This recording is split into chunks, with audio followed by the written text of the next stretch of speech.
good. I heard that. I was like, the gas in your voice was like, Let's go. how long? How close school He is? said 2 feet, and I said, so 7:35.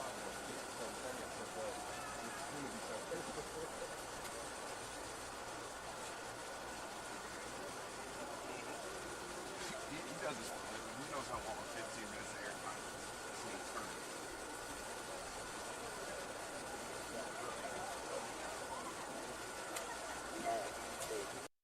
What I'm about to do, I'm about to get up. We already got it. And we're about to go ahead and go. Okay? That's not that.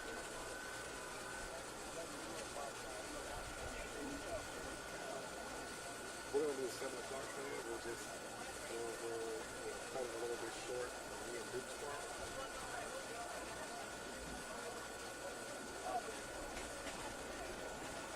Yeah, no, I see him. I got everything. I'm not worried about that. That's all right.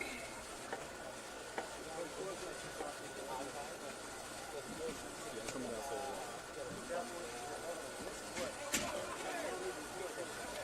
All right, cool. Y'all should be going on. You got a link? 17.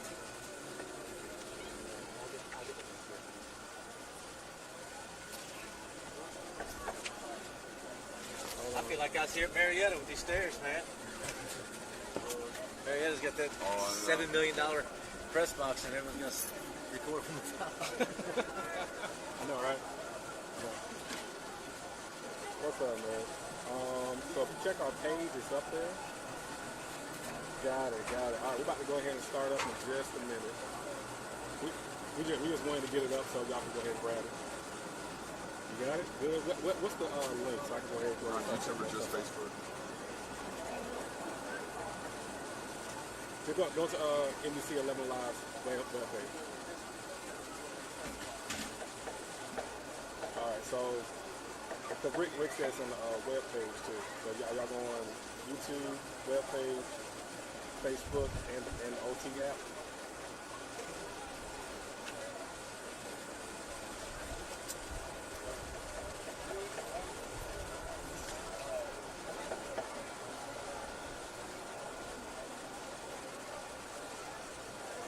And OTT app. Send that OTT app link to me. I know we got to get. It's already live on Facebook. Yeah. All right. Cool.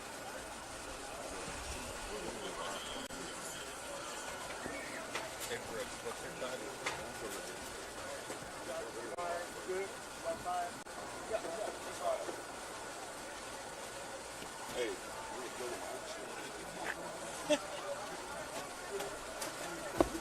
Huh?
What it sound like?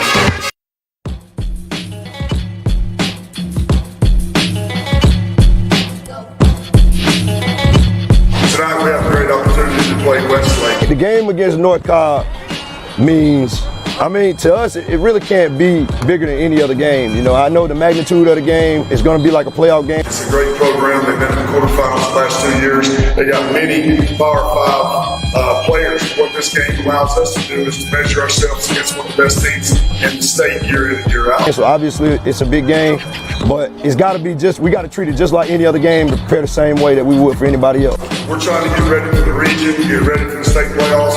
We want to play the best opponents we can possible. Westlake presents a great challenge for us tonight. You know, there's some things we got to do to win this game. This is an experienced team that we're playing against. The key to winning this game is just being physical, executing, just playing how we play to our standard, and we should handle business. The key to winning this game is being physical up front, stopping the run, punching them in the mouth early in the first quarter. The key to winning this game is just go out and execute it. You know, our coaches put forth a great game plan, and we just got to go out and execute, do what we do, and we should come out with victory on top. The key to winning this game is staying locked in the 4 quarters, playing our game, not letting the game be bigger than us, and just going out there and do what we do.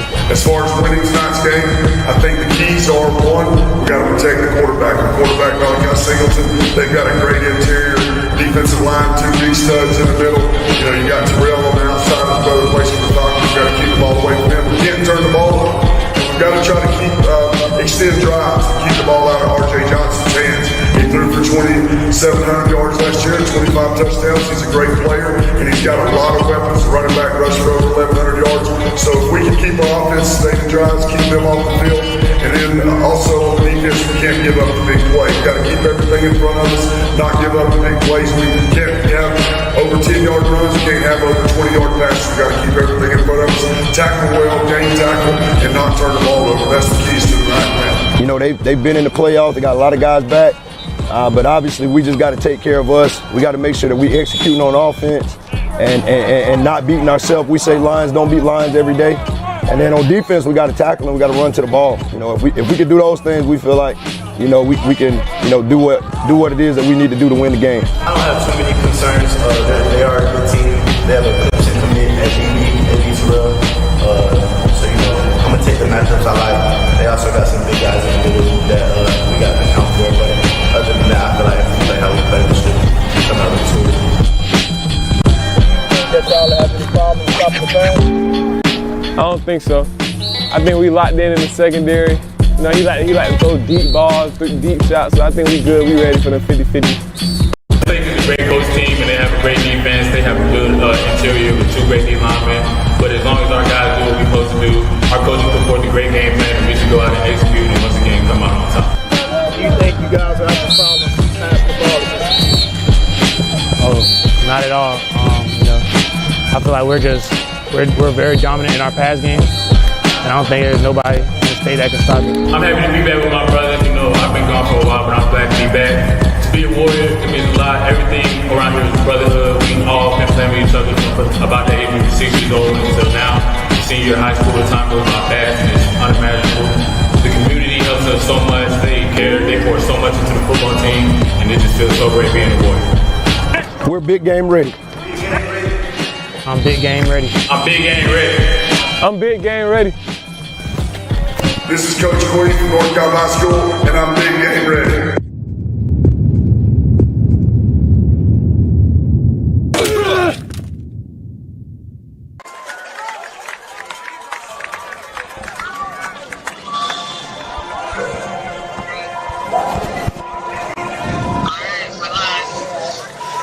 Welcome everyone to the Lions Den here at Westlake High School as we are set to begin another season of Georgia high school football. It is the Westlake Lions hosting the North Cobb Warriors. We have a couple of 10-win teams from last year. It will be a good matchup here to open things off. D1 talent on both sides of the ball for both teams. I'm Colin Oakes, joined by Brooks Austin, the lead recruiting analyst for SI All-American. And Brooks, what are the keys to victory in what should be a tightly contested ball game? Yeah, let's start with the hometown team. We got a young football team all around, offensively and defensively. Offensively speaking, I think they got to hit the explosives, right? Going into a football game like this, you don't want to ask your young offense, hey, we got to go score 6 real long drives. You got to be able to hit your home runs today for Westlake. Defensively, this is a football team in North Cobb that loves to run the ball, particularly with their quarterback. You have got to be willing to commit to stop the run, and that means being willing to leave your corners out on the island here at Westlake. They got some great ones. And I also think, man, you have got to win the momentum plays here for Westlake, whether that be turnovers, special teams, or response plays.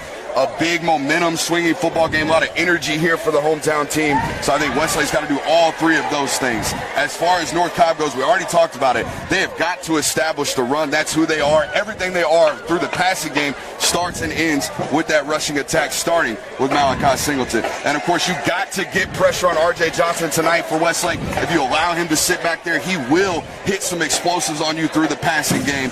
And I think they've got to be ready for a fist fight. North Cobb coming into this football game up a really good season last year, kind of got snuck up on in the playoffs by Roswell. They have got to get ready to get punched in the mouth tonight and respond at that first opportunity.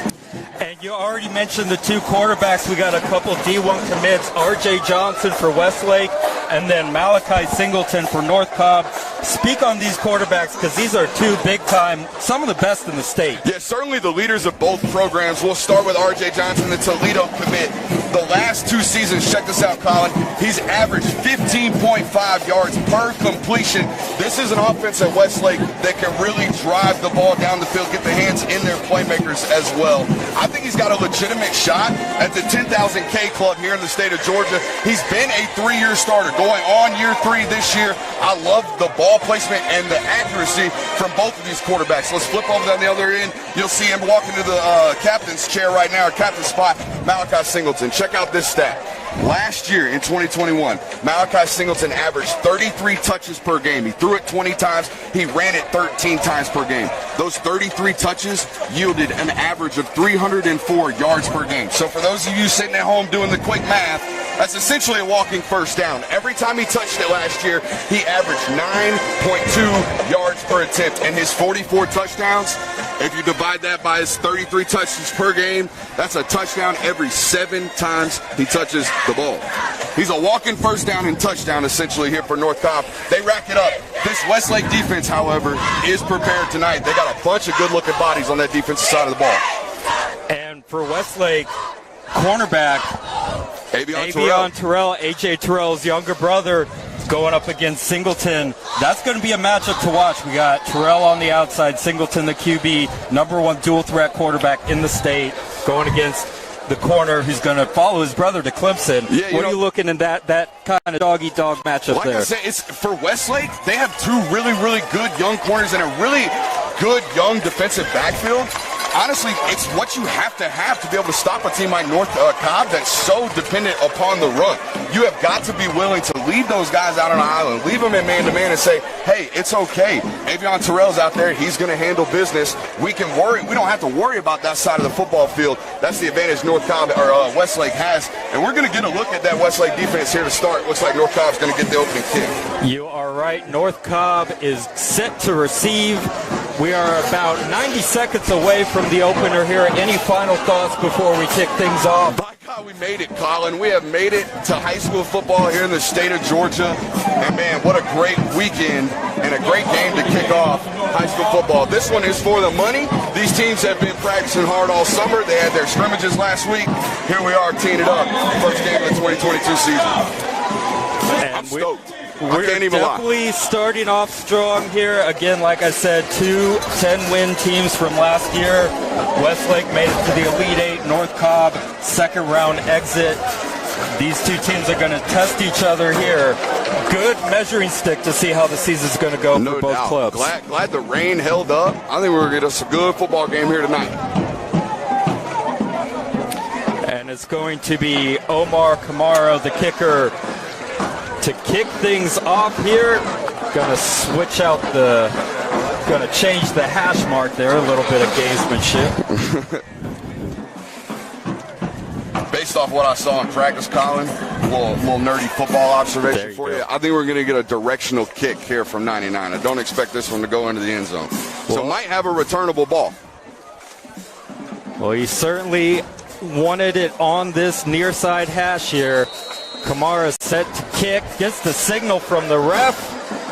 Hand in the air, and we are underway. GHSA football, and that's going to be fielded at the 10, going up the sideline, making the tackle there. To the 24 is where North Cobb will start their season.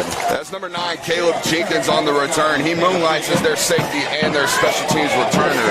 A really explosive, just jitterbug type athlete. He's going to be making plays on the defensive side of football all day for them. But we get our first look here at this North Cobb offense, obviously led by Malachi Singleton. The other thing you will notice, they will have 3 weapons on the field almost all game. David Badinka, David Eziomume, and of course, the Michigan commit back there, number 7. Yeah, Ben Hall, the running back, headed to Michigan. Malachi Singleton headed to Arkansas, and we got a flag to start things off. Hey, it wouldn't be the first game of the season if we didn't have some laundry on the field. That is very true. Some teams play scrimmages, not a lot of preseason action, so we might see a little bit of this. To be expected. This is why you don't start the season with region games. So we got... Hey, not a lot of these teams in Georgia start out slow nowadays, though. 1st and 15, and Malachi will take it to the outside, wrapping him up. There is... That's a great way to rally the football by 8. Davion Terrell helping out there. Hines and Terrell ganging up on Singleton. He is not an easy one to take down. I'm going to tell you what. We talked about preseason action, whether it be scrimmages or whether OTAs here in the state of Georgia. You don't see running backs running all summer, and then you come out here week 1, and you might get 15, 20 carries from Malachi Singleton tonight, depending upon how this game shakes out. Another false start here from North Cobb. Yeah, that was Elijah Lee. Went a little early in his route there. It is a loud one here, Westlake. Hefty crowd. Got the band going. Very good atmosphere for football. Definitely in the Atlanta area, Westlake High School.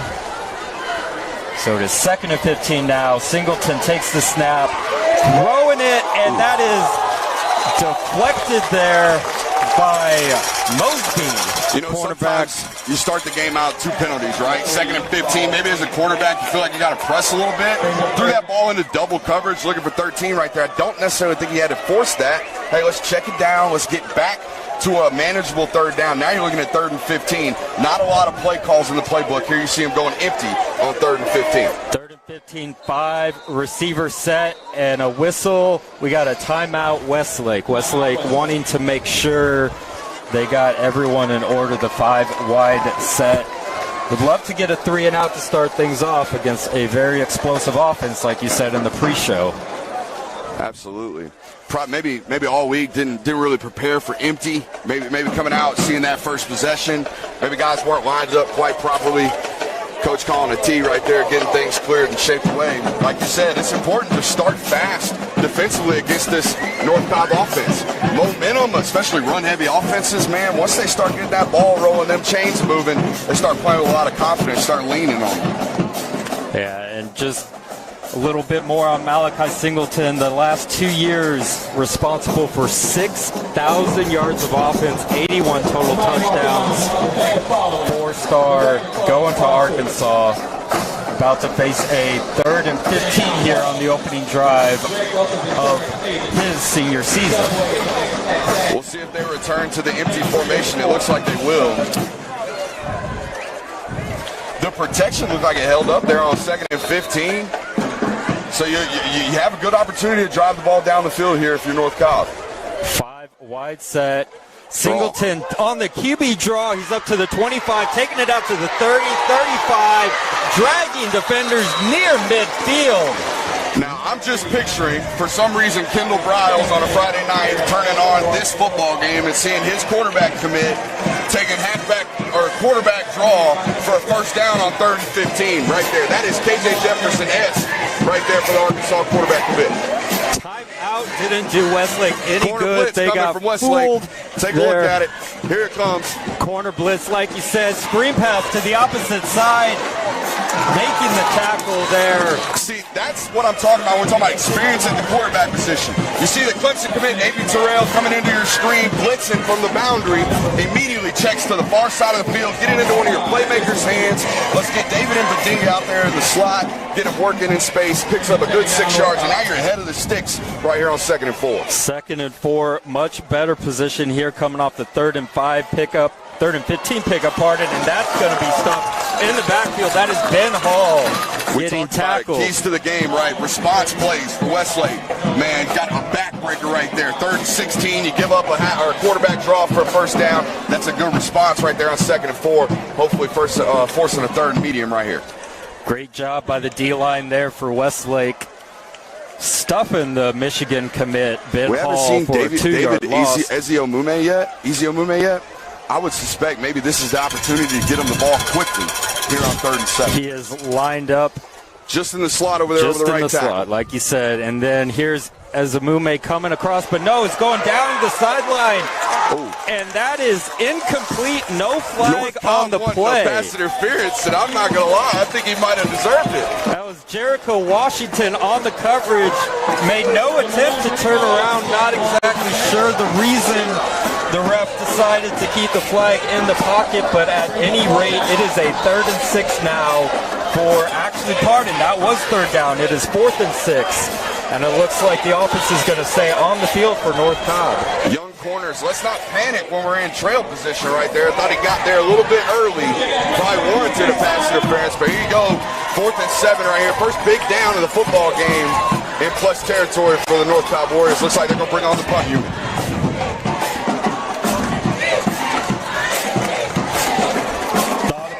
Kind of in that no man's land area, deciding to play the field position here early.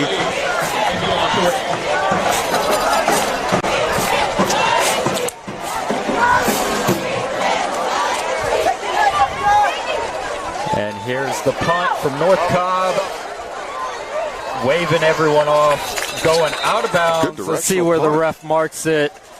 Up to the 14-yard line is where Westlake will take over their first drive, and our first look at the Lions offense with R.J. Johnson leading them out onto the field. R.J. Johnson, much more of a methodical leader. If you go to either one of these football practices or football programs and watch them practice, you will not hear hoorah, ree-rah from the quarterbacks, okay? Hoorah, ree-rah, not a word. You will not hear much hoorah from these quarterbacks. They are lead by example type football players. R.J. Johnson, the prime example of that right here for Westlake. Here's R.J. Johnson with Jaden Thomas lined up in the backfield. 3 receivers, handoff to Thomas up the middle, and he bounces off the first hit. Got a good 5 yards after contact. 2nd and 5. Good hard run by Thomas to start things off. My offensive line coach in college, Colin, used to say that God made power, the power play, on the 8th day. You know, on the 7th day he rested. On the 8th day he made power.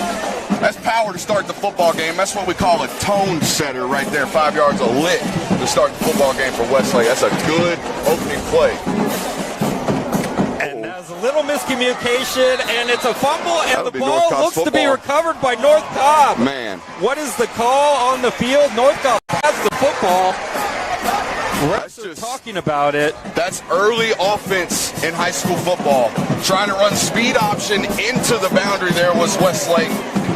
Quarterback running option, running back expecting a handoff. Looked like it was just a little miscommunication right there. I don't know about you, Colin, but from up here on the box, I thought North Cobb fell on that football. North Cobb fell on the ball. There was an early whistle, which I feel is what the refs are talking about.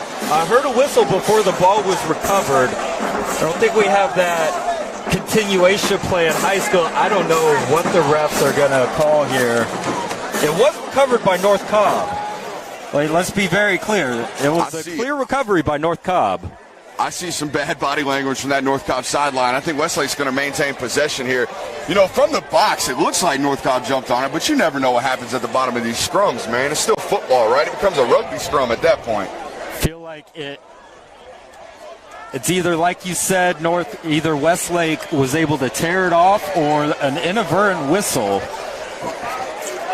Not going to get it. Of course, no refs mic'd up here in high school, and yes. I've covered a few Coach Queen football games for North Cobb.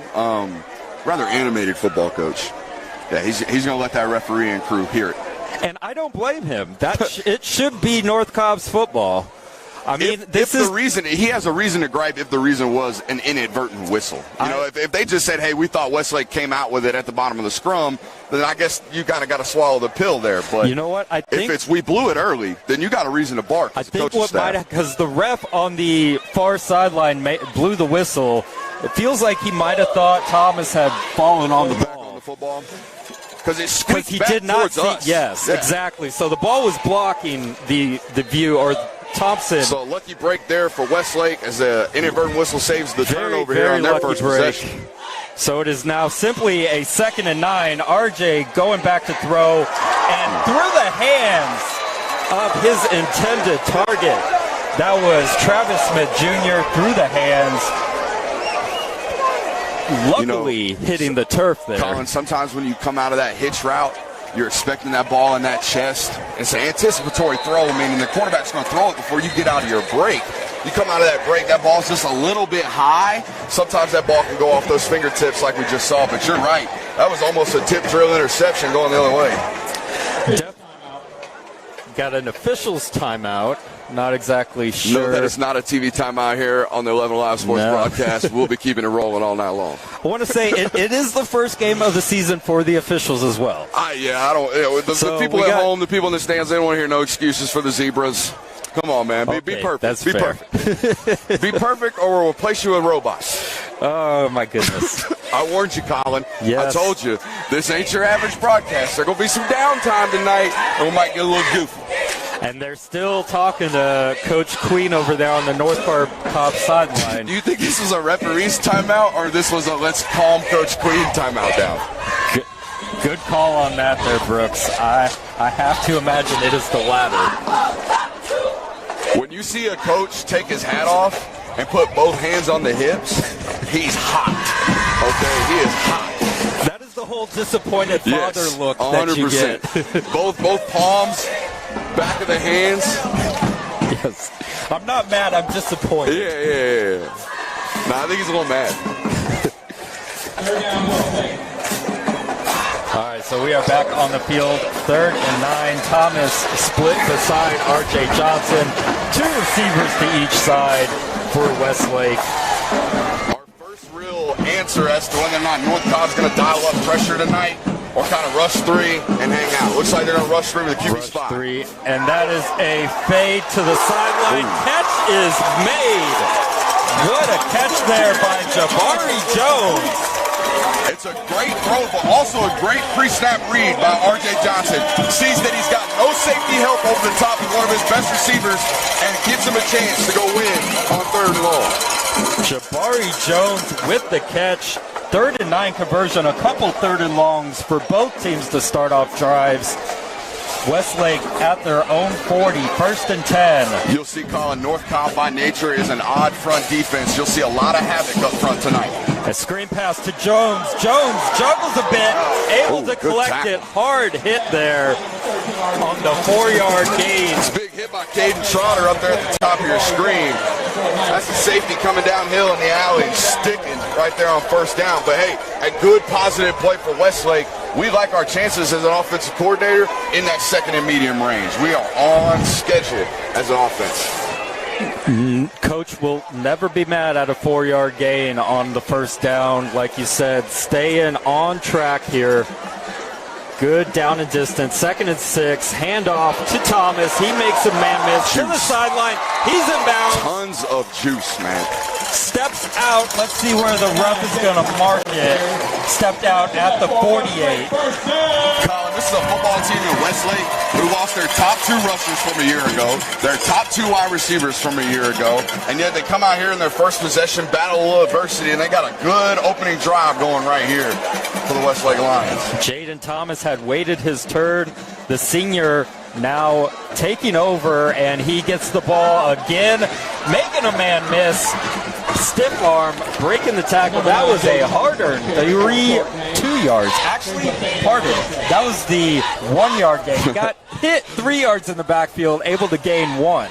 Yeah, you know, sometimes +1 runs are some of the best runs you have because you got hit at -4 in the backfield. Coach is going to be happy about that effort. That should have been a loss. And, you know, those first down loss plays, those are drive killers. Thomas able to get positive yardage. 2nd and long, though, here. RJ takes the snap, fakes the handoff, takes a look, and he's going to run. He gets up the middle into the secondary for the first down. You know, I believe RJ Johnson right around 300 yards or so rushing last year. Not a huge threat with his legs, but if we need to design a quarterback draw in the middle of the field, by God, we can still do it. You know, this is still high school football. We got to be an athlete at the quarterback position. RJ Johnson certainly checks all those boxes. RJ Johnson, 6'2", 200 pounds, was dragging the secondary there. Got just enough for the first down. Is now 1st and 10 at the 37-yard line of North Cobb. Here's the snap. Handoff to Thomas. He takes it up the middle, getting another good, decent gain. Not any home run, but just making down the distance, keeping on track. Like you said, keep it on track. If they can just average 4.5, maybe just 5, just keep chipping away in that run game, you can take those explosive shots downfield. And that is an interception. What a play there. Reading the screen pass. Interception by Charles McCartherins. That jumped the screen pass, slipped the blocker from the wide receiver, and just jumped that route and picked it off.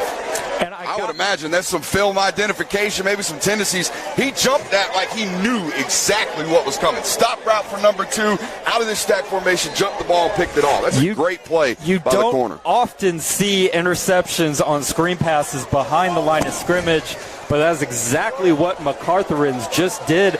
And I should note McCartherins in the game because Quentin Ajiro, a Duke commit, is out to start the season. McCartherins takes his place, and he makes the first big play of the ball game. And here is Singleton. 1st and 10, takes the snap, handoff there.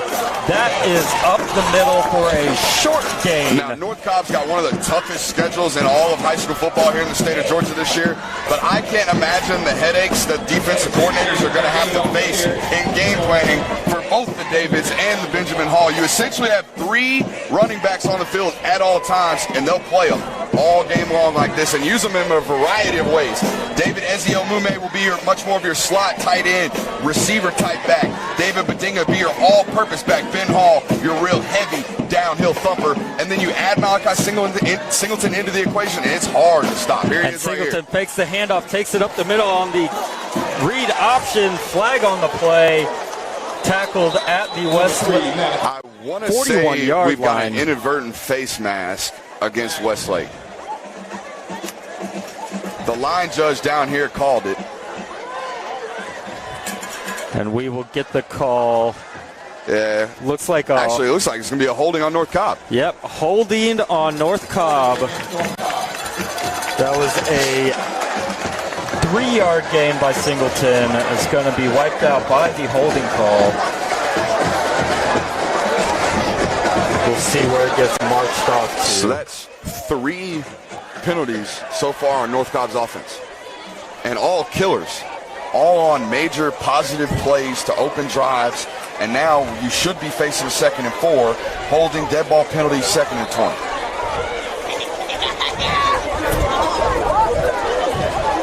So the ball now on the 28-yard line. Here's the snap. Screen pass there to Hall. and good gang tackle there. And that is, guess who? Avion Terrell on the tackle. It's hard to run screen passes into a boundary against a really, really smart corner. Really, really hard to do. We've seen that 2 possessions in a row. North Cobb with an interception. Avion Terrell sniffs that one out for a TFL. Some strong corner play early on in this football game, to no surprise. Defenses are showing up. 3rd and forever here for Singleton. Singleton rolls out and just throws it away. He will live to fight another day. That's going to be a 4th down punting situation for the Warriors of North Cobb. There will be very few football teams that North Cobb plays this year that on 3rd and 20 or 3rd and long will say, yeah, we'll play cover 0. We're going to bring 6. We're going to pressure you right now and flush you out of the pocket because we've got DBs that can lock up in man-to-man coverage, and we feel comfortable doing that. That is certainly an asset for this Westlake Lions football team. I have to think, Colin, at some point in this football game, special teams will make a play. There are way too many good athletes out here returning, covering kicks, blocking punts for there not to be a momentum swinging play in this football game on special teams. And here's the punt, a little bit of a shank there, and it's going to roll. Terrell gets away from it, and it keeps on rolling down to the 35-yard line. That is where Westlake will take over. 2nd possession of the ball game. We are scoreless here. Just over 4 minutes left in the first quarter. Colin, I got to get to know you. Yes. Was your high school football team a Poison or a Peter football team on punt? If it was a bad punt, was your special teams coordinator screaming, Poison, Poison, Poison? Or was he a Peter guy? Oh, it was all Poison. Poison. I'm a fan of the Poison as well, because we want to get away from Poison. Poison's bad. We got to get away from Poison. Not worth the risk there, Terrell. You could tell he wanted to go for it. He definitely wanted to make a play. He's a smart football player. He backed off. So now it's R.J. Johnson here in the shotgun. Thomas splits out and the handoff to Thomas, taking it to the far side, and he is going. Nope. He is dragging the defender to the face mask. And there's a flag on the play. They're going to add Looks another like 15 that's going to add another 15, like you said. Great bounce to the outside there by Jaden Thomas. That's going to be Jaden Thomas. We'll check the flag. Doing a great job of creating space just based off formation and letting Thomas be a B-gap to beyond football player. What I mean by that is, hey, we don't want him working in between the guards. If you watch him tonight, his explosive runs will come off of the tackle. They'll be outside that tackle box because he is that jitterbug, juiced-up ball carrier.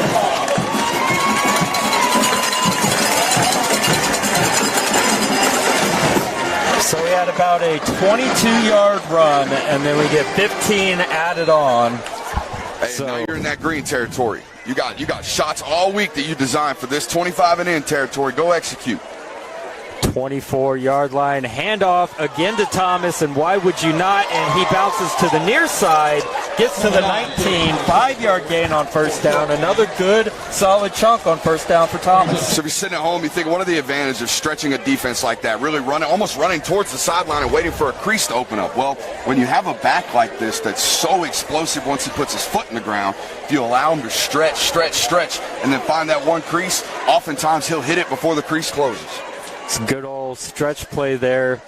Just hand it off, let Thomas find the hole, like you said. And Thomas, the senior running back, he's good at it, and he's done well so far, really the entire offense on the shoulders of Thomas. And here's a snap to Johnson, again to Thomas, and he bounces off the first hit.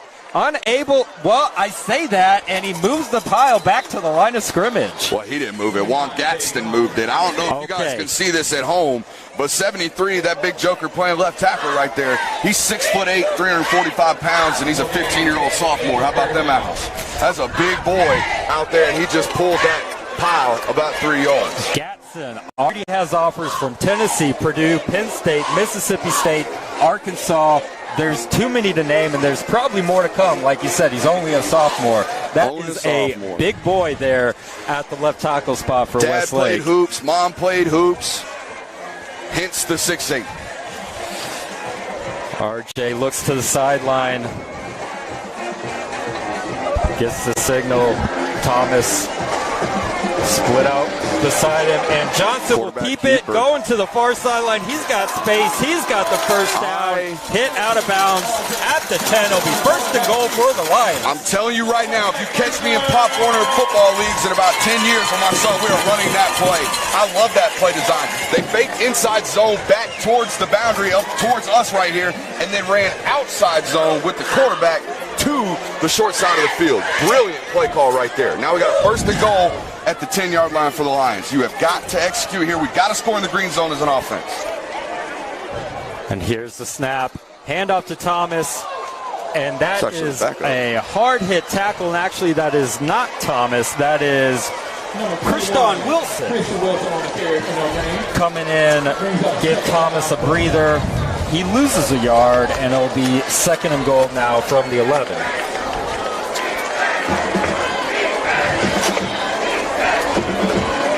That's when it come downhill and strike number 54 right there from North Cobb. I like these two inside backers for North Cobb. They plug and strike, man. They got a nose for the ball. 54-44 in there. They're really good at it. That's Deontay Hollinger and our boy Andrew Trails. There's Chase Hawkins in the backfield now beside Johnson. 4 receivers out, 2 to each side. Here's the snap, and that is a throw and a touchdown. That is Jabari Jones. Opens the scoring for the Lions. First touchdown of the season. And it took 11 and a half minutes, but we got it. And it was a beautiful play call down on the goal line. North Cobb going cover 0, man-to-man down on the bottom. We got a simple rub route from the 2 wide receivers.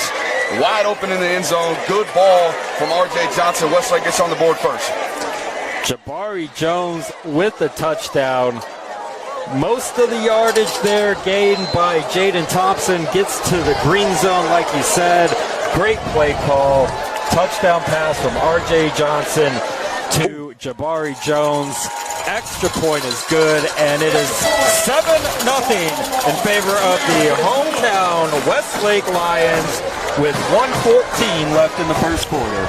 It's a solid drive. Just an overall solid drive right there for Westlake. Throwing it down the field.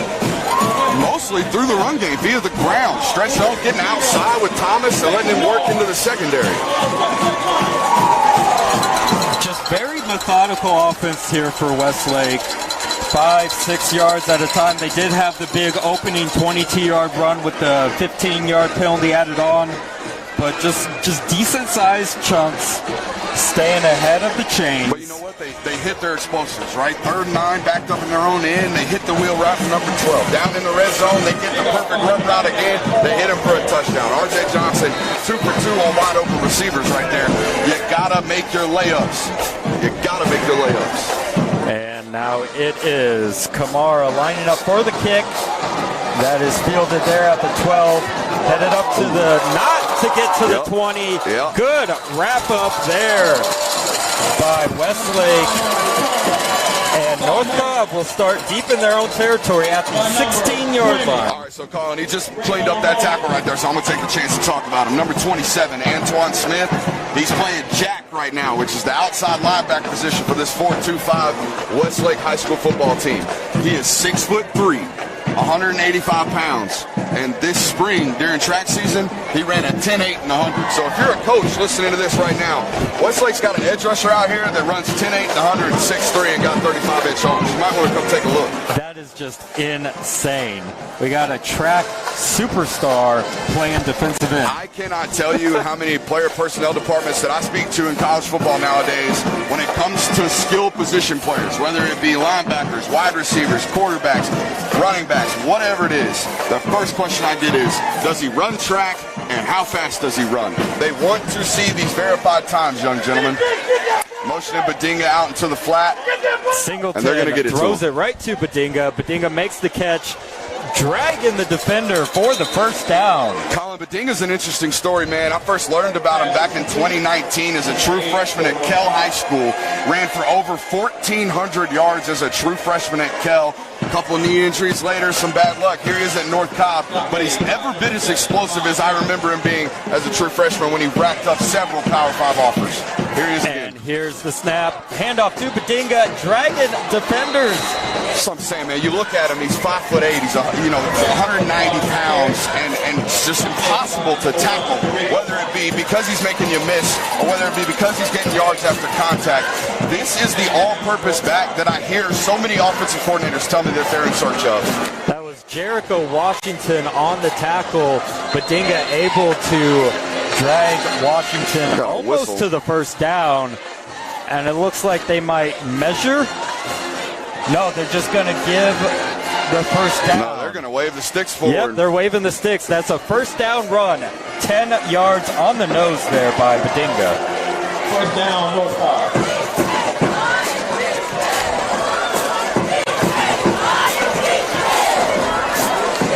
All right, now that that's all sorted out, 1st and 10 here for North Cobb. Haven't really taken a shot downfield yet. Imagine they take one soon. And Singleton keeps, and he's going up over the defender there. I'm telling you, man, another this run. ain't your average quarterback. You come out here, and you're going to have to make business decisions as to whether or not you're going to tackle number 3. And speaking of which, that is Tyler McKinstry, who is shaken up. He was the one who made the just tackle. A little bit on the tackle. Grabbing his ankle.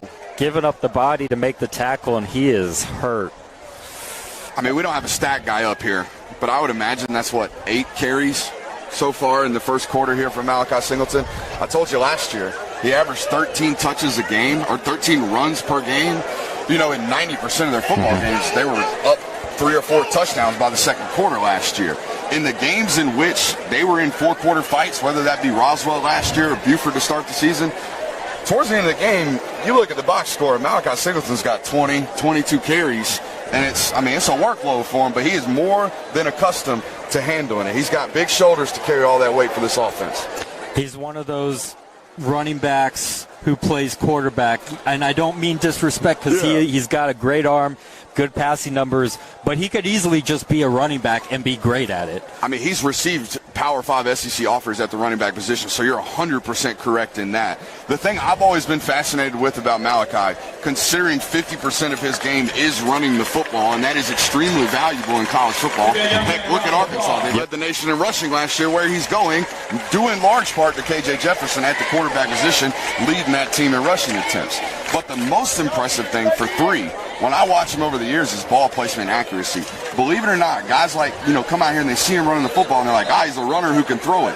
This guy completed 73% of his passes last year. He can throw the football. Granted, there were wide open windows because the box was so clouded because they were trying to stop the run, but that's part of the equation to stopping the player that is Malachi Singleton. Oh yeah, you get the defense, load the box. First down, North Cobb. Because of the quarterback. I promise you, the moment Westlake sneaks a safety into the box to help out stopping the run, they're going to take a shot. And there's a handoff. That's Badinga. And he drags another defender for another first down. And they are about 5 yards after contact every single time. Every time. Every single time. And it's got third down. Okay, markers right here, plus first territory. Down at the Westlake 42-yard line, empty. 1st and 10, and their pass going high up to grab it and making the catch there. That's almost oh my God, he's so open. Am I supposed to just drill this ball like I normally do in practice? Ended up floating a little bit on him and getting his wide receiver hit just a bit. Quick to the run here. Yasin Muhammad who made the grab, and back to Badinga on the ground for the first down. That was a 2nd and 1. That's one thing you'll notice about this North Cobb offense tonight, Colin. They will play fast in certain situations. Right now, they're kind of gearing it down right into the first quarter. But in certain situations, whether it be 2nd and short, they'll get right back on the ball, run what we call NASCAR, which is, hey, we're going to run the same play we just ran the play before. We're going to do it right now and get on the ball as fast as we can. You'll see things like that from North Cobb, just as like a change of pace type of offense for them. And that is the end of the first quarter. Westlake ahead 7-0. North Cobb driving. We've had 2 possessions for each team. This is the second for North Cobb. Only score so far, the 11-yard touchdown pass, R.J. Johnson to Jabari Jones. What have you seen so far this first quarter, opening game of the season? I've seen just about what I expected, a fist fight between both of these football teams. When I came out to Westlake Monday to watch this football team practice, I was just blown away by the organization of the defense, the speed in which they played, and just the confidence in their assignments. When you come out in high school football and you just know assignment and alignment, you can have success if you play hard. And they've got all those things down early on in the football season. So when you come out here and you put up a goose egg on a football team like North Cobb, am I surprised? No. And I guarantee you this defensive coordinating staff is not surprised either. They have some Power 5 football bodies on this defense, and they're showing up and playing hard in this early part of this football game. And we are. But this is where you got to bow up, right? This is bend but don't break. They've been moving the football on you. Had some opportunities. You're down a starter now in the back end. Number 4 going out with an ankle injury. So this is where you got to bow up. North Cobb's and they got a loaded box, here. Colin. They got 8 players inside of 9 yards. And the pitch, and that's our first look at Ezio Mume right there. First touch for number 2. He gets such an interesting eval, Colin. Every college coach I call, whether it be I like him at wide receiver, I like him at running back. We're going to Deebo Samuel him. We're going to do a little bit of everything. It's such an interesting eval tonight. He's playing tight end for North Cobb. He's going to play tight end all year, and when he goes to wherever he ends up going in college, probably going to play wide receiver or running back. And here is the second down play. That was a gain of 1 and another. And that's Ben Hall going all the way down the sideline. It's a foot race, and he wins that race into the end zone. Touchdown, North Cobb, Ben Hall. There's that answer North Cobb certainly needed. They were ready for that fist fight like we talked about. But just as a defensive coordinator, man, you put 9 guys in the box inside of 10 yards, and they run outside off tackle on you, and no one can get a pursuit to it.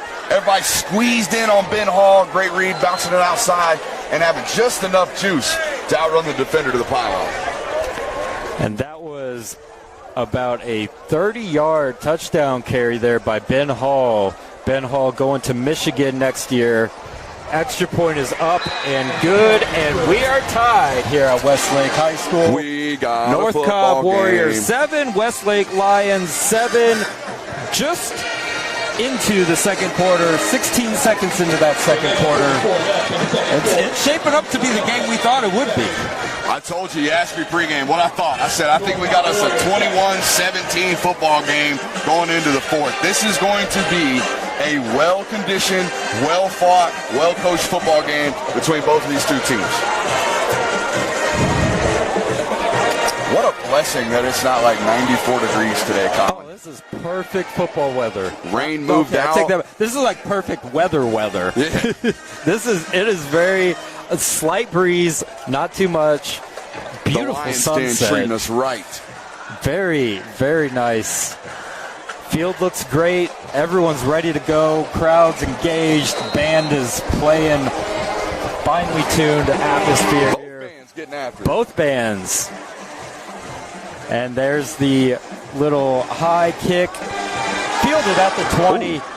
And it's going to stick him. Good there stick. At the 31. Great form tackle there. Cameron Owens right there coming downhill. Hey, if you play outside linebacker in 7A football at 5'10", 185 pounds, you a dog. I'm going to tell you that right now. So, yeah, that don't surprise me to see Mr. Owens running downhill on kickoff and sticking somebody. And now let's see what Westlake has to say coming off that touchdown run by Ben Hall for North Cobb. R.J. Johnson, Thomas in the backfield. Got 2 receivers split to the far side. Living in 11 personnel today. Tight end on the field at all times. And it's to head up Thomas 44. Making another broken tackle in the backfield. 2-yard gain there. Our boy Christian Morales came in head hunting, and he was hunting with the top of his helmet. We got to see what we hit, gentlemen. We had a TFL right there in the backfield and just didn't get our head up. Thomas is having himself a game, but he's got to be thinking, I can do even better if you guys can keep them out of the backfield. Yeah, I'm averaging about 4 yards a carry today, and I'm getting hit 3 yards in the backfield. And so here's Johnson in the shotgun. Handoff again to That's Thomas. Stretch play again. Stretch play to the outside, and he's going up, and he breaks tackles, and it is a foot race. Great diving tackle there, 31-yard line.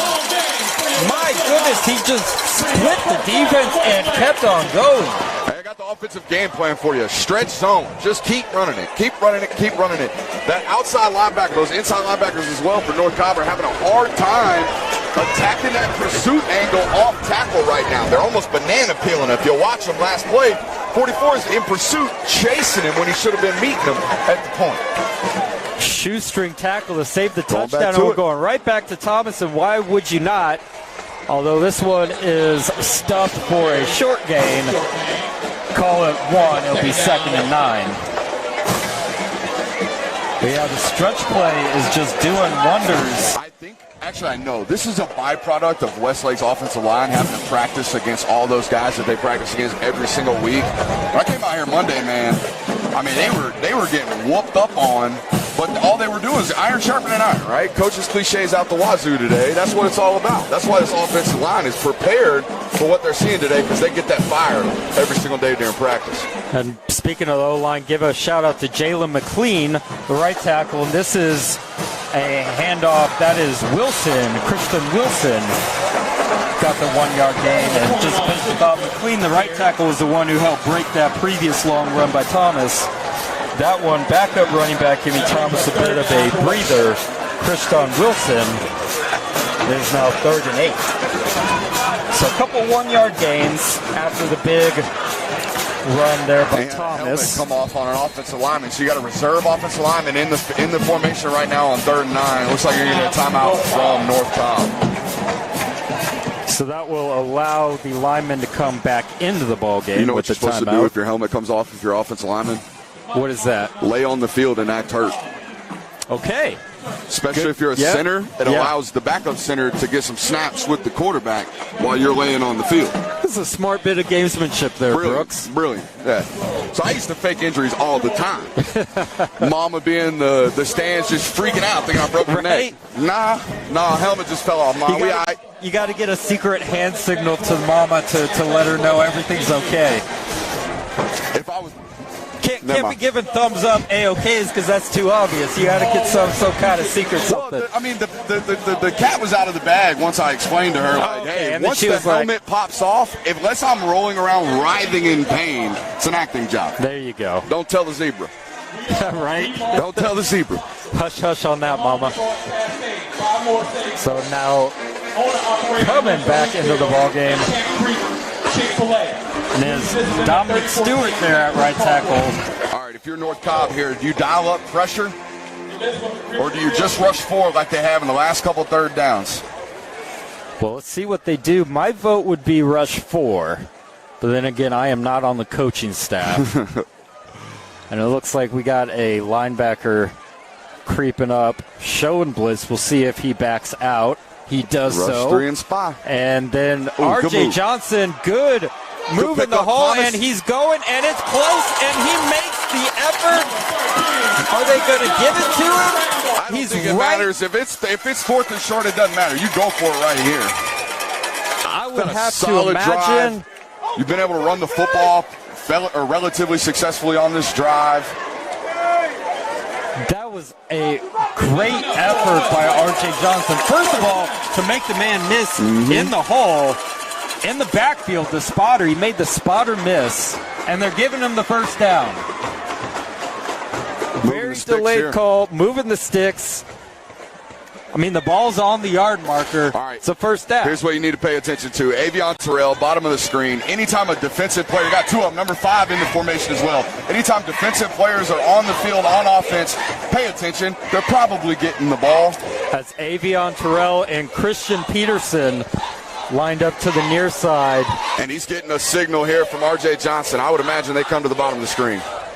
R.J. Johnson rolls out that way, and no, he throws it off the fingertips there. That was 2. So they were just decoys right there. You know, run the defensive guys on the field, roll the quarterback towards them. Everybody in the stadium, including the dummy announcing the game, thinks they're probably going to them. Throw it to the backside to your standard wide receiver. If everyone up here thinks they're going to them, everyone down there probably thinks they're going to them, too. That's what it was. They saw the North Cobb coaches standing next to us, and they were like, we can't give it to them. Can't give it to them.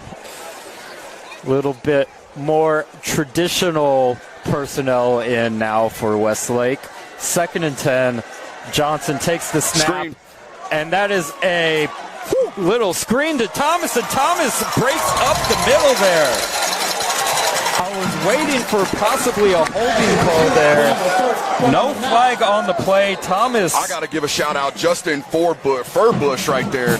Big offensive lineman getting out into space, unzipping the feet, putting them in the parking spot, and blocking a smaller guy in space. Not easy, Colin. I tell you, not easy to gear that big old body down and put one of them smaller defenders in your parking spot and block them. That's what sprung that screen pass right there. Great block from the young offensive lineman. Like you said, Furbush, great job getting down the field to make the block, but if you're one of the smaller defensive backs, what are you thinking when you got this big 200-300 pound? Make them miss. Yep. Do not try to shed that block. You have got to make those big jokers miss. I agree with you on that for sure. As someone who is not super large in stature, I would not take on a block from an offensive lineman. That is for sure. But we have a 1st and goal now from the 9. Thomas throwing to the outside a little too high over the head of the receiver there. Incomplete. That was to Travis Smith. Play tonight. A lot of contact from both sides right there. Wide receiver and DB engaged at the point. Honestly, I'm happy with the ball placement. If I'm Westlake right there, only a spot where your guy can get it if he has a chance to separate right there. Didn't get to do it.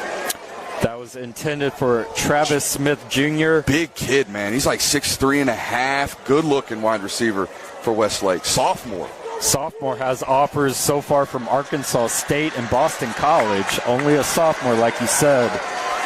We'll see what they do. Man-to-man defense. To him. 2nd down, 2nd and goal, and off the edge for the sack. Young quarterbacks, if you're at home watching this right now, if you see man-to-man defense inside the 10-yard line, assume you are getting pressure. They are coming after you. They are playing cover 0 on the goal line right there. R.J. Johnson couldn't quite get to his hot. We've got to have a hot route built in. Shout out Vince Vaughn. Hot route. That was Cam Owens getting through untouched to make the sack on R.J. Johnson, and now it is 3rd and goal from the 18-yard line. Let's see what they have in the playbook for this scenario here. Not a lot in the playbook for 3rd and 18. Almost get half of it and play for 4th down.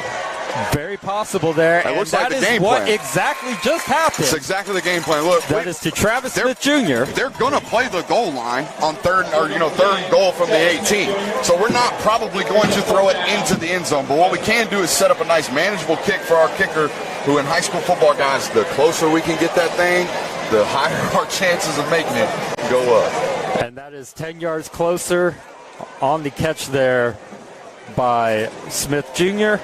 We call it a get it back play, Colin. We'll get back the negative yards we just took. So it will be a 25-yard field goal from Omar Kamara, and it is good. And if that kick was kicked from 10 yards behind, that ball goes wide left. Yep. Huge play right there for Westlake just to get points on the board. Those little things. You know what? Every football coach in America is listening to this right now going, it is the little things, Colin. You're right. I've been telling my guys that for years, and they look at me like I'm crazy. I mean, I've heard coaches say, like, every football game gets decided by maybe 5 plays. You got 5 plays. And it's not the big ones. It's the ones that go under the radar. Little things add up to big things. And that little 3rd down completion, when there's no chance at a touchdown, really. Third and goal from the 18. Some type of busted play. You're probably not going to score from 3rd and goal from the so instead of forcing it to the end line. zone, you gain a chunk, and you get 3 points on the board. Yep. So Kamara coming off the 25-yard field goal. Especially now in a football game where points seem to be at a minimum. We are running through this first half here. It's only 6 minutes left. Well, just over 6 minutes, 6:05 to be exact. And here's the kick from Kamara. Boomer. Fielded at the 5. Great kick up to the 20. Ooh. And that is where he will end. That's my guy again, Antoine Smith. Just playing Smith. like a heat-seeking missile again. 6'3", 185 pounds, 10-8 in the 100. I'm absolutely shocked. He was the first guy down on kickoff to make a play. And that was Sidney Grimstead on the return. Got 15 on the return. They start at the 20. If you're North Cobb, this is where you butter your bread. 6-minute offense. Most teams run a 4-minute offense, right? Colin will milk the clock, not give the opposition a chance to get the ball back. You are one of, or should be, one of the best rushing offenses in the state. Milk this clock. Do not give them the ball back. Go score. And here's Singleton. Screen pass. Picks it up and not going to get much on it. Very low throw. Had to reach down to grab it. Going to get a number on that. That was Hall.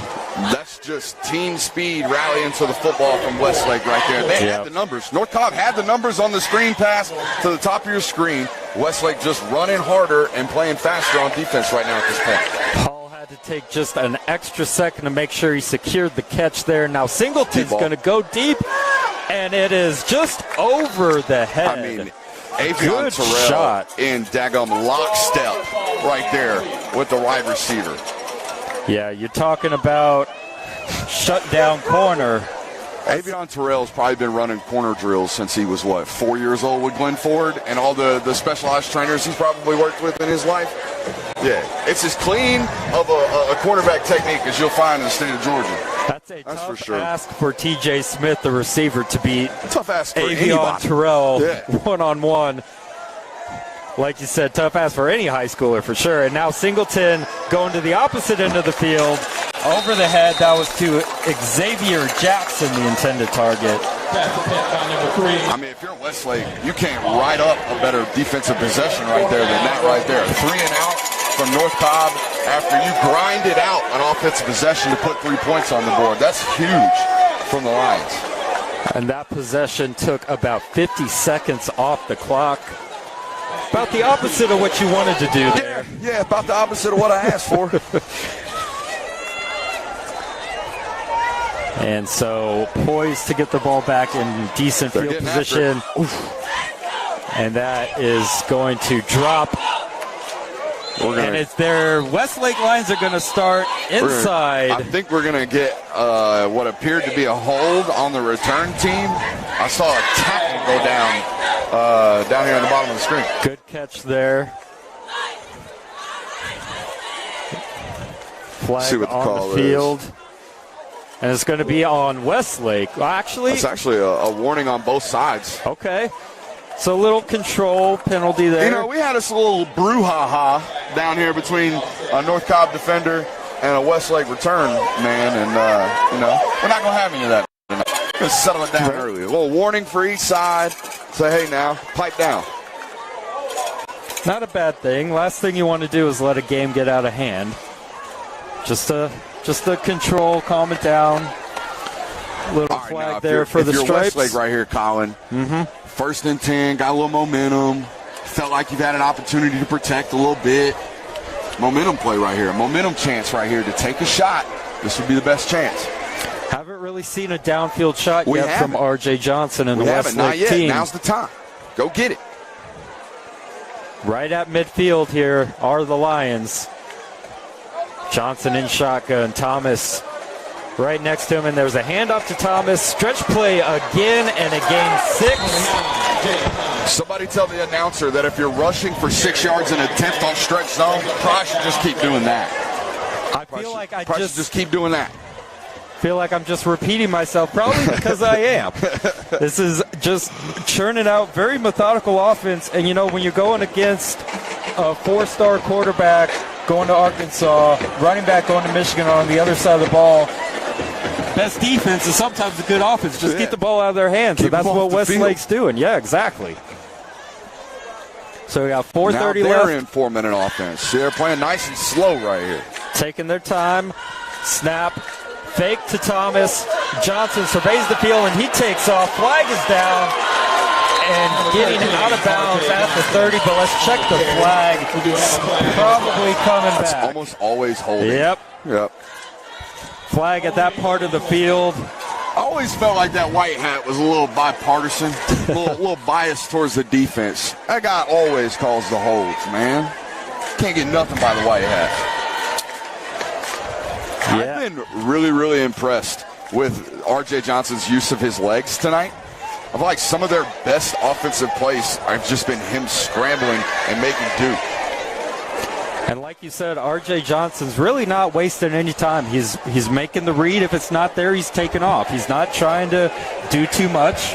He's keeping it simple, and he's making effective plays. Unfortunately for him and Westlake, that one gets called back on the hold, and now it is second and very long. Got second and 22 on the scoreboard here for Westlake. Both teams with 2 timeouts remaining, so might see a little bit of clock management come up here for North Cobb. Yes, Westlake not in any hurry. R.J. Johnson not going to get that one off, although he is able to carry the pile back to near the line of scrimmage. Looks like it's going to be a 1-yard loss. Timeout management's a lot different in high school football. If I get a first down, the clock stops. So offensively, I can control how the clock runs. Right now, defensively, they're about to run 30, 35 seconds off this play clock right here on play in 3rd and 20, where the objective's not to get the first down. Their chances of scoring here have dwindled to almost 0. The objective right now is make sure North Cobb gets the ball back with as little amount of time as possible. So if you're North Cobb staff over there, maybe burn a timeout. It's too late now. Too late now, exactly. It's going to be 3rd and 22. You might see RJ rolls out. Johnson scrambles. Another hold. There's another hold. 2 flags on the play. But RJ Johnson is making men miss. He gets it all the way up into North Cobb territory, but we got 2 flags down. Hey. And I can't imagine this one's going to stand. It'll look good on the highlight tape, but it won't count. Okay, that one's coming back. Yep. Holding on Westlake again. It's so hard, man. You practice all offseason, right? All camp with a dead quarterback, essentially. A guy that can't escape the pocket, can't really run around. So defenders they just stop during practice. They come out here, R.J. Johnson's going out, he's going in, he's escaping the pocket. The defender's watching that the whole time, moving back left and right. Sometimes he gets outside the framework of the offensive lineman, and he just get a little handsy, a little grabby right there. And I'll have to say this, Brooks, what these holding penalties are doing for North Cobb, it's going to give them better field position for this final drive of the first half. Not only that, it's allowing a defense that has been on the field a lot in this first half to kind of catch their breath. It's been real deadpan right here. They've been real slow. As clock is still running, however, we're at 2:42. We were at 3:55 when I mentioned a timeout, by the way. They have ran 1 minute and 20 seconds off the clock without running a play. And Johnson on the QB draw. He's going to get all he can, which is not much. And now you would assume they called the timeout. Got to call timeout. Clock is still running. He got Queen 2. Yeah, Coach Queen's going to call the timeout here. Okay, so timeout's called. Let's explain this a little bit. Instead of burning both timeouts there, trying to save the time, now you save a timeout offensively for any type of situation like we got to rush the field goal unit on, right? Or we didn't quite get out of bounds, so the clock's going to be running when we mark it. Those types of things, that's why you always want to save a timeout in your back pocket, despite the fact that, hey, we could have saved a minute and a half, maybe, had we used both timeouts this possession, but now we got one in our pocket with 2 minutes and 20 seconds left, essentially, here in the first half. Yeah, Coach Queen's got to be feeling a lot better about that, especially in high school. It's a little different. Not as much polish there, although these two teams are very well coached. But you do, like you said, if you got one last play, rush the field goal unit, you want to have that timeout so the players know. Players know timeout's available. If there's anything going on, any uncertainty, clock's running, just call a timeout. Coach called a timeout and everything will be fine. But let's see where they start the drive, as this is Westlake set to get the ball after the half as well, so that's a point of note here. 4th and a third of the field, 4th and 36, the punt, and it's bobbled, and that's going to be recovered. Let's see who's on it, It looks like it's Westlake's ball. Oh my goodness. I told you, Colin, way too many great athletes on this football field for special teams not to play a role at some point in this football game. Just a young football player back there in place of Quentin Gyro, back there returning punts, trying to make a play just for the half. Muffs it. Westlake jumps on top of it. Yeah, that was Charles MacArthurins who made the interception, unable to hold on to this football as it just slips through his hands.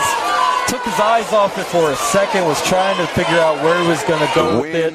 The momentum plays. That was key number 3 for us from Westlake today. They have won the momentum plays in this first half. They got a good opportunity to double down right here, score before the half, and get the ball back coming out. Like you said, the scenario, boy, has it changed just on a dime, and that's football for you. Reverse. And here's the reverse. AJ Terrell, or Avion Terrell Martin.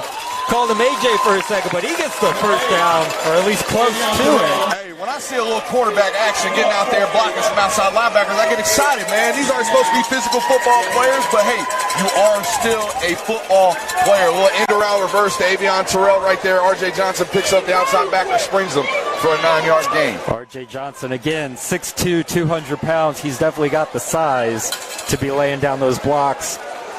And he does just that to spring the cornerback playing on offense, Avion Terrell. And now it is a more traditional back to Thomas. Thomas, good cut. Gets to the 28-yard line. That gets the first down. It was a 2nd and 1. 1st and 10 now at the 28. Clock stops momentarily. 2 timeouts, pardon, 1 timeout for Westlake. My high school coach, Kenny Dallas, over at Trinity Christian, used to tell us, hey, football is a game of 3 phases, right? Offense, defense, special teams. If you win 2 of the 3, you're probably going to win the football game. I think we can state right now, through 23 minutes of game time, Westlake is winning the special teams. They are winning the special teams unit at this point in the football game. And they put some daggone good offensive drives together as well. I was going to say. And their defense has been holding Singleton very well, too. And here it is. That is a handoff. That was Wilson going to the outside. Tripped over his own feet a little bit. That clock is ticking. About to drop underneath a minute here. 2nd and 5. If you're Westlake, now's about the time. Hey, we need to start playing with some pace.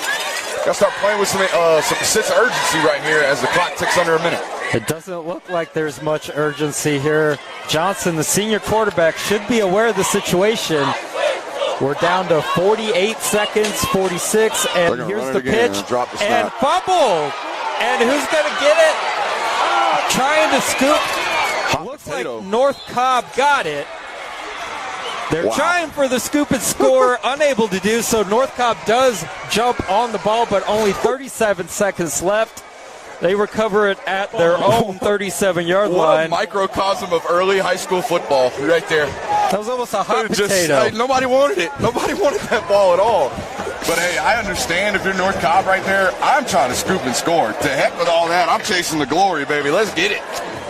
No, I agree with you 100%. Most of the time, coaches, hey, just take it safe, fall on the ball. First guy, scoop and score. Second guy, fall on it. Them's the rules. Yes. Although with 37 seconds left, you know, figure your odds of scooping and scoring are probably better than scoring. But let's see what Singleton has. He's rolling out, pointing deep, and oh my goodness! Knocking the helmet off of the quarterback on the hit. That's a massive hit as the helmet comes off. They'll have to have the backup quarterback come in for a play. But we got a flag down here on the bottom of your screen at about the plus 35 for Westlake. I think they had some extracurricular activities. Or maybe it's a sideline warning. It looks like that might. I mean, hey, can you blame Westlake sideline though? Wow. Yeah, sideline warning on Westlake.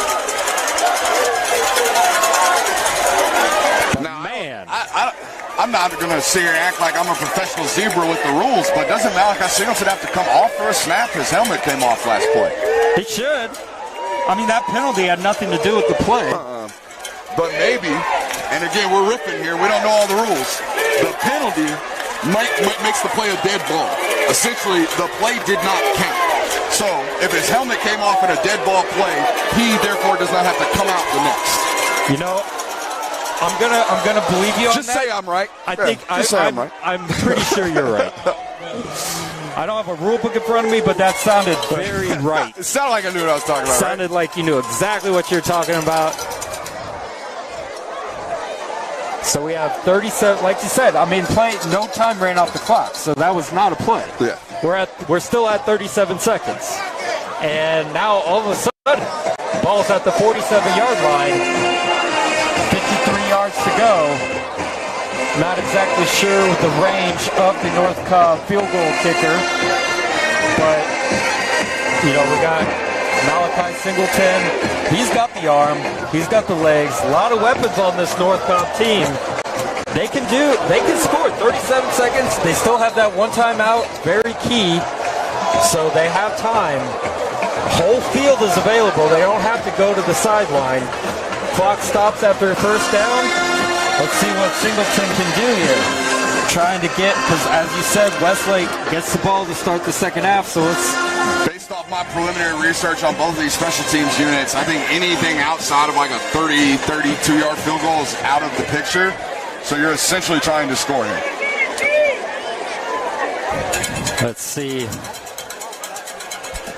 Got some late substitutions by the Westlake defense, and they're going to have to call the timeout. And yeah, coach is not happy about that, and I wouldn't be either. You're coming off of a timeout. You shouldn't have to call a timeout. I didn't even know you could call 2 in a row. Look at us learning stuff today. Who would have thought? Look at us. Well, let me. You took a crack at the rule book. I'll take a crack here. I think it's because that first one was a timeout for North Cobb, and this one's a timeout for Westlake. I think you can call based on. I don't think it's. I'm gonna tell you what. Back your own timeouts, I think, is the rule. I see a lot of finger pointing going on, aggressive finger pointing from Coach Zachary going on in that Westlake huddle. A first-year football coach here, head coach here at Westlake is Coach Zachary. Spent the last several years at Kennesaw State as a position coach. After a couple years at Villarica as a head coach in high school football. So well-versed in high levels of football, and they run a tight ship around here. He definitely does have the pedigree. Walks in the room, demands respect. That is Coach Zachary, and he is fired up. And we got another 5-yard penalty. Did you catch what that penalty was? Maybe it's a defensive delay of game for 2 penalties or 2 timeouts called in a row. So perhaps you can call this a 5-yard penalty for a delay of game. But you still get the timeout. You just take the 5 yards again. Anyway, Singleton, screen pass there to Hall. Hall cuts it upfield. Gets the first down. Clock is going to stop momentarily. So many blue hats rallying to the football. So many blue hats rallying to the football. And I can tell you for a fact, it was a point of emphasis in practice this week. We will rally to the ball. And Spike now on the play. Stops the clock. 25 seconds. Yes, Brooks. What we got? You can't spike the ball out of shotgun in high school unless you have an intended receiver. He spiked the ball at his own feet. For my knowledge of the rule book, that is intentional grounding. The only reason I know this is because we had it called for us in high school. And it looks like the refs are going to talk about just that. Sideline official talking to the head referee. It's a weird rule in football where if I take a snap under center and ground it, for some reason it is not grounding. But if I take it out of shotgun with no intended receiver, it should be a grounding call.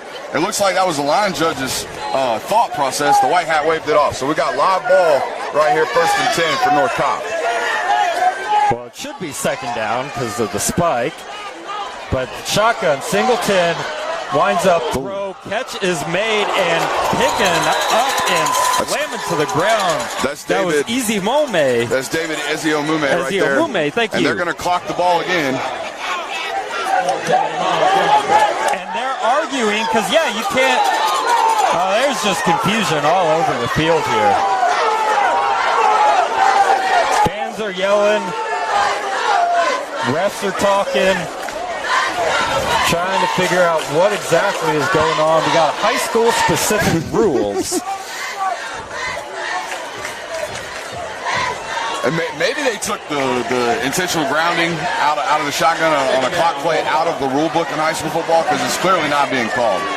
Which, as many teams run spread offenses, no one's taking balls under center nowadays, so it makes sense. That is very true. We've seen shotgun throughout the game, and here's Singleton. He's dropping back, rolling out.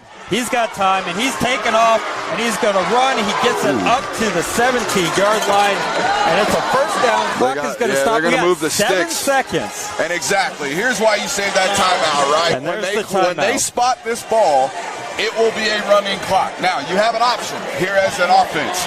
Do we believe in 7 seconds we can take a shot at the end zone, or do we need to come back and just get the field goal unit on? And we will see what the call is. Field goal is going to be about 34, 35-yard field goal. That's +7, so they're at the 22, or they're at the 12, so they'll snap it. 17. Yeah. 17, 24, 34. There you go. I mean, hey, I'm a journalism Math major? No, not even close. Me neither. Counting numbers, no, not my thing. Commas and letters, right? Oh, geez. Yeah, commas and letters. No commas and numbers. You saw it in the APA format, is what you're telling me. Ooh, yeah, APA style. I got that down. Yeah, business major myself. I was an MLA guy. A little biased to the MLA format personally. So I'll leave all the simple math to you then. Just debits and credits in business class, man. Ins and outs. That's it. So all right, got 21 personnel for North Cobb here. 2 backs and a tight end on the field. Both backs aligned next to Singleton. Singleton takes the snap, throwing, and dropping the sure touchdown was Xavier Jackson. That ball was put in the only spot it needed to be to come up for a touchdown for North Cobb. What a play call in that situation. Westlake on defense, you got to know North Cobb's going end zone. They had the play just in and out of the hands of the receiver Jackson, and now here's that 34-yard field goal attempt. This is big. This will tie the ball game. 34 yards, snap, hold, kick is wide left. It is no good. I mean, there's no question where the momentum is here going into the halftime as Westlake Lions here at the Lions Den up 10-7 at home. And that kick was by Morales, the kicker. Had the distance just wide to the left. 10-7 is the halftime score. Westlake Lions ahead of the North Cobb Warriors. Westlake will receive the second half kickoff. And we will take a quick break. And we'll be right back.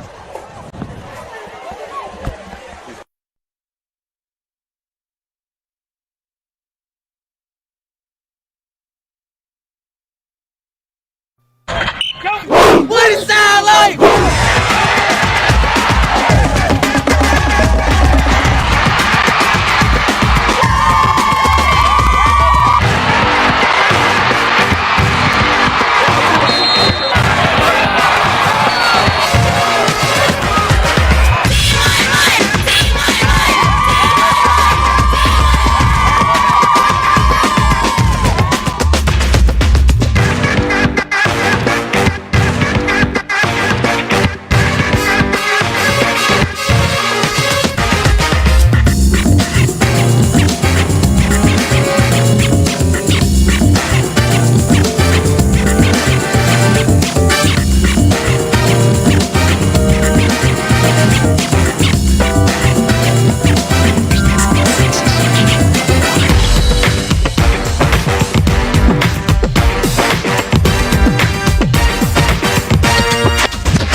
Hello, guys. Alex with NBC 11 Alive, Team 1-1, born to compete. I got my guy Dukes here from 24/7. Dukes, tell me about the first half. I know it's going to be a little bit loud in the background, obviously, but just tell me about the first half and what you saw. What I saw was Westlake coming out being a lot more disciplined than we're accustomed to seeing Westlake in the past.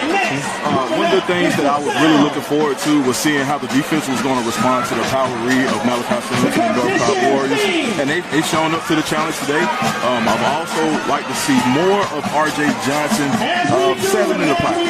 A lot of the times he's been bailing, and he's been successful so far, but I think that's really where Westlake can, I guess, kind of set the bar as far as where they want to go with the rest of the game by going vertical. You know what? I think what I've seen is I've seen Malachi try to get going. Right. And it's been tough. Right. It's been tough. I mean, it looks like that Westlake defense has taken it personally of what they want to do to him, and they want to be violent. They want to be physical. They want to do some things to him that, you know, it's football. So we're going to play it that way. It's football. Yeah, I mean, just from me looking at the scrum, even some of the potential fumbles that we had where I don't think the ball changed hands, but I saw one particular play where you saw everybody, Westlake is swarming to the ball. It's 10 people, 11 people every time. So I think that if Westlake can keep up that type of intensity, then it's going to actually be that much tougher for North Cobb to get into the rest of their offense. So everything is based off of the run, a lot of the quarterback reads that they do, and so that's when they want to get vertical. That's when they kind of want to go to the bounds and get perimeter-wise. But right now, Westlake, by being able to corral Malachi Singleton, they're doing a good job, and I think that's why they're up 3 right now. You know, but here's the crazy thing, though, right? With everything that's happened, everything that's went wrong in the first half for North Cobb, they're only down by 3. That's the scary part. Look, if I'm Coach Queen, I'm getting excited, right? I'm like, guys, look, whatever you wanted to do wrong this first half, you did it. Right. Okay? Right. You jumped off sides. We got penalties. We you know, calls didn't necessarily go our way. It's probably, you know, he's probably saying it another way. But calls didn't necessarily go our way. But we're only down by 3. We're okay. Right. You know, and so I think if they make that adjustment, you know, can I say they can quick screen? I don't know. Right? But they got to get the running game going. They've shown they can run the ball. Malachi is getting time to a certain degree, but he has to complete them passes downfield. He cannot be throwing those passes like he was earlier. Complete the passes, the receivers got to catch the ball, and they can have some good things going for them. What's your thoughts on that? I think that in order for North Cobb to have a chance to come back and win this game, they're only down 3, right? But what they're going to have to do is take the air out of Westlake sails.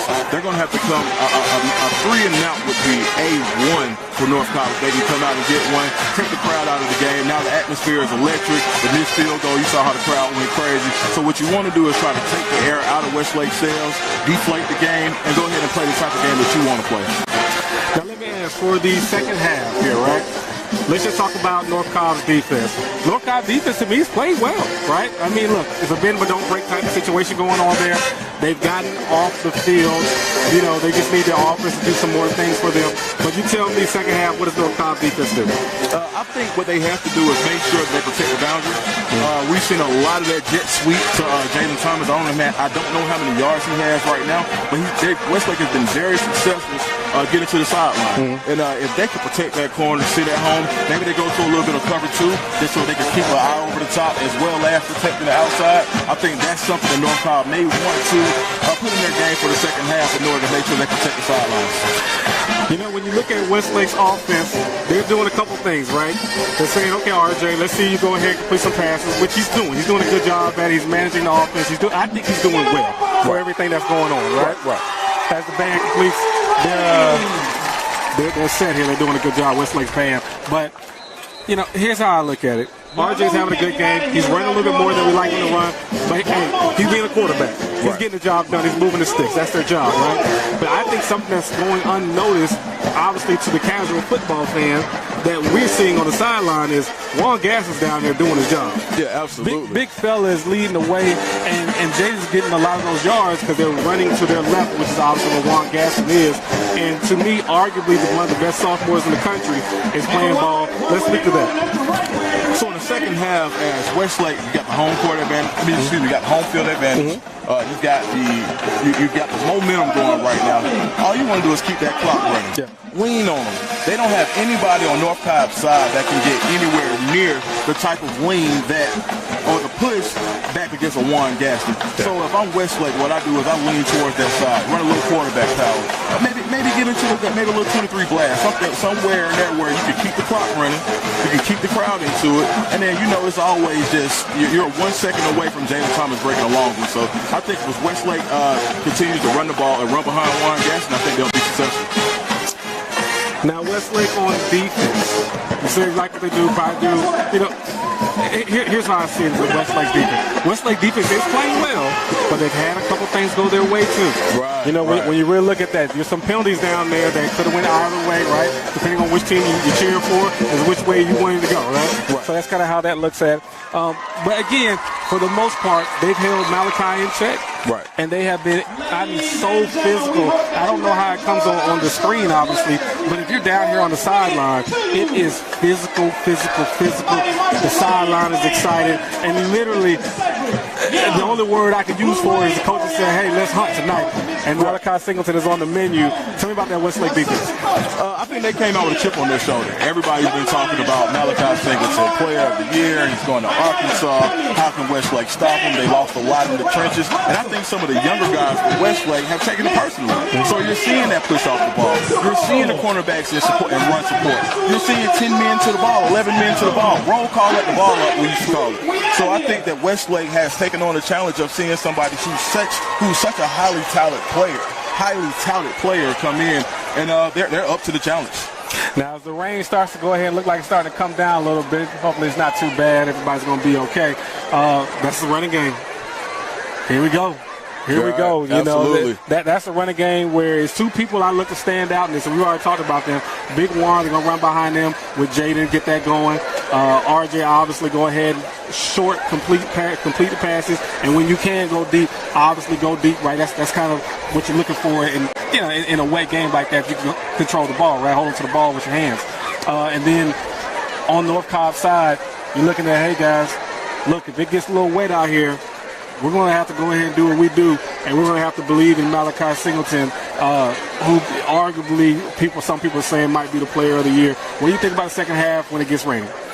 I think when the weather dictates the flow of the offense, the most important thing that I see is play action. Yeah. You have to pick your spot. So as we saw right before the half, North Cobb dialed up a great play. They had a slant across the middle and they missed it.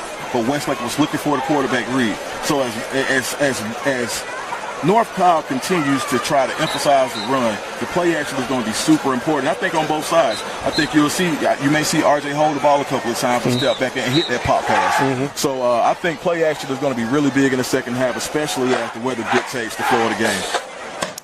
All right, speaking about a couple of players that we talked about, when you come into the station, we're fortunate to have you come in. Dukes with 24/7 Sports. Just some of the players that we're talking about around the state that's kind of stood out to you. If you could just talk about like 3 players that stood out to you, not named Caleb Downs, because everybody goes with that. Here's a bit. Look, I still think Caleb Downs is arguably top 3 in the country. I really do. I think he's a pro. I think he's that good. But besides him, who else have you seen that's kind of just, said, you know what, hey, I like what I'm seeing, and I want to keep my eye on him? I think at Langston Hughes you have Terrence Love. He's a 4-star safety. He's the real deal. A lot of colleges didn't know if he was a linebacker or if he was a safety. So what Love did in the offseason was he dropped about 15 pounds. Right now he's around 6'3", 202 pounds. In the 7-on-7 circuit, he did really well this summer. He was flying around the ball. I think that another player that I'm really, really interested in seeing will be DJ Chester at Eagles Landing. So he's one of the top-rated offensive linemen. He also plays on the other side of another very highly rated offensive lineman in Flapjack Rubin, who's committed to Clemson. But DJ Chester is another guy that I'm really looking forward to seeing. And I'll stay at Eagles Landing, and I'll go with a guy by the name of Colton Hood. Colton Hood, 6'1" corner. He's got R.J. Johnson on the other side of him. Really looking forward to see those guys this year. A player that stood out to me and played well yesterday in the Court yesterday, day before yesterday, I can't remember right now. But Bryce Clavon. Absolutely. Bryce Clavon, here's the deal. You watch him as a young man, and we knew he was fast. Right. We knew he had a big-time arm. He's a baseball guy, right? Right. But I think his thing is he always wanted to play quarterback, right? But who's going to give him that opportunity? He did that at Dutchtown, and things went pretty well for him. But now you're looking at him being at Cale, and he looked fantastic out there, right? Yeah, absolutely. He was in total control of the offense. He knew what he was doing. And one thing about Coach May, who used to coach here last year at Westlake, he knows what to do with quarterbacks, and he knows what he's doing with Bryce Clavon. Another player that I'm actually looking forward to see, and I know I'm going to get his name wrong, Kari Bodiford Walton. The big running back transferred over from McEachern. Look, man, when you look at a player like that, that's a 20-25 time carry. That's one of those guys that say, Coach, give me the ball, Coach. It doesn't matter that, it doesn't matter that he had maybe 15 carries the first half. He's not tired. Right. He's one of those running backs we call like a rhythm running back, right? The more you give him the ball, the better and better he gets. So I want to see what he's going to be able to do. And then, of course, the guy that I think everybody's kind of watching to see what he does, and that's E.J. Colson over there in Cedar Grove. Yeah, absolutely. It's funny, I think about this. He plays with almost like a linebacker's passion, right? Right. Very fiery, very energetic, but can still calm himself and get the ball taken care of in the passing game. And that's one of the best things about him. So I think that this year he has a big year, and he's stepping in for some really good guys. Yeah, absolutely. Some guys moved on that were really, really good. That they're saying, EJ, okay, hey, man, you're the guy, and we think you can get the job done. And, we'll see what happens from there. One more guy, probably two more guys. Two more guys I want to throw in here. Colin Hawk from Parkview, the quarterback, and Mike Matthews from Parkview. Oh, yes. Yes. Those two guys right there, as some of our guys in the industry says, those are some dudes right there. Real dudes. Mike Matthews kind of out route, boom, got upfield, put his foot in the ground, and the play got called back. Put his foot in the ground, got upfield, had an excellent game, played Johns Creek, and I just think you could tell right there he was the best player on the field. Colin Hawk, yes, he's a baseball commit of Mississippi State, but I just think he's one of the most underrated quarterbacks out there in the state of Georgia. Big time arm. He's more athletic than people give him credit for. And here's the deal. He's been running that offense forever. He's a 3-year starter. Yeah, absolutely. So he can get it done. I think that they'll help that Parkview team move forward. Now, as far as talking about teams, what with the Harrison, Alpharetta game. Didn't play well in the scrimmage. They had a lot of very undisciplined football they played that week. And I think that that's a team that has all the pieces in place. They have enough senior leadership with the youthful athleticism of their 25 and 24 kids that I think that they'll surprise people this year. I like that Creekside pick. That's a good pick. Creekside plays some really, really good football. If I'm looking at a team, I do like Creekside, see where you're coming from. I mean, obviously the easy thing is to say Lacey Hughes, as we got Brooks back there about to go on for the second half. But a team that people aren't looking at is Walton. That is a team that I keep saying this. Walton is well coached, got very good players, and they know how to get. I don't want to say get players in. That's not the right way, but people move into the area that are that they could use. You know what I'm saying? Right. And when I look at it, I just think Walton, Jeremy Helinski is good. Kari Bodiford is good. The receivers are going to run their routes. They're going to do their job. They're going to be in position. The defense is going to be in position to make plays, make tackles. They're going to do everything they're supposed to do, and they are going to play some great football. That's just kind of the way I see it. So, I don't know. Those are two teams I look at. But as we continue to go on to it, and as we start to see some teams start to come back out here, before I let you go, predictions for the second half. What do you got? I think I'll go with Westlake 23-20. Westlake 23-20. Yep. I think we'll see a little more scoring. I think as conditions get wet, we may see the special teams, the field goal kicker come out again. Yeah. And I think Westlake pulls it out. You know what? If you're going to go Westlake 23-20, then I think I'm going to go the other way. I'm going to say for North Cobb to win, Malachi Singleton has to go ahead and do his thing. But at the same time, you got David Badinga at running back. You got a host of other good players that are going to step up, that are going to make plays. And again, that defense has been playing well. Yeah, absolutely. They just got to get some scoring. Right. And once they get some scoring, they're going to be good to go. Right. But either way, guys, that is our look at it for halftime. For Alex Benson, for Philip Dukes, for 24/7. Let's go ahead and check out the second half.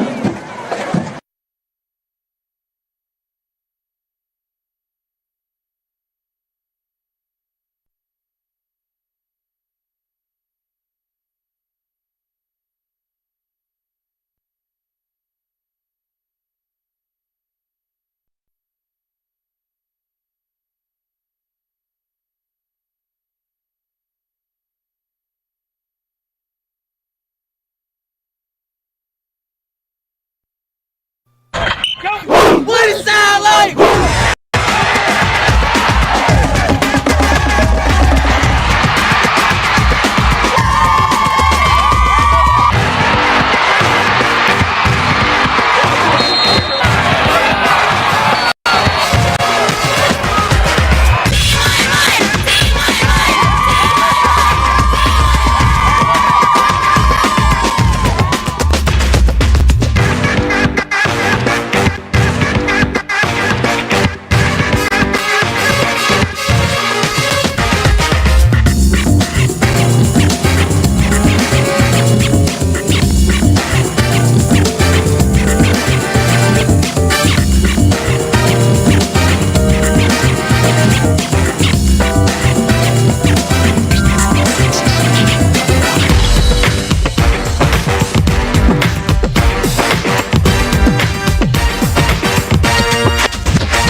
like you said, what happens a little later.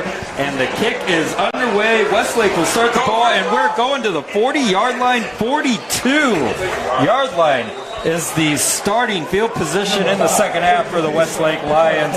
Up 10-7 on North Cobb.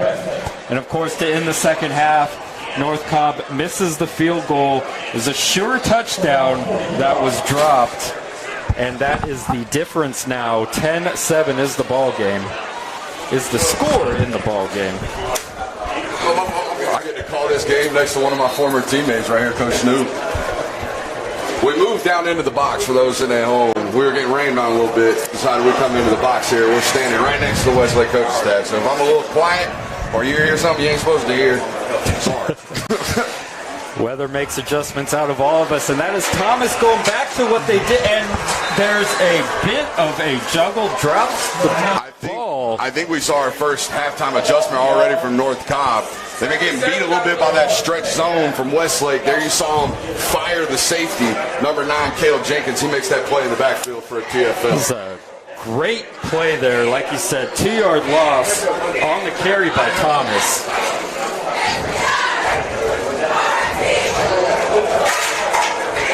So now Johnson back in the shotgun, pistol formation with Thomas behind him. 2 receivers to the near side, 1 to the far side. Handoff to Thomas. He gets around to the outside, cuts it up the middle, back to the 50-yard line. Great gain.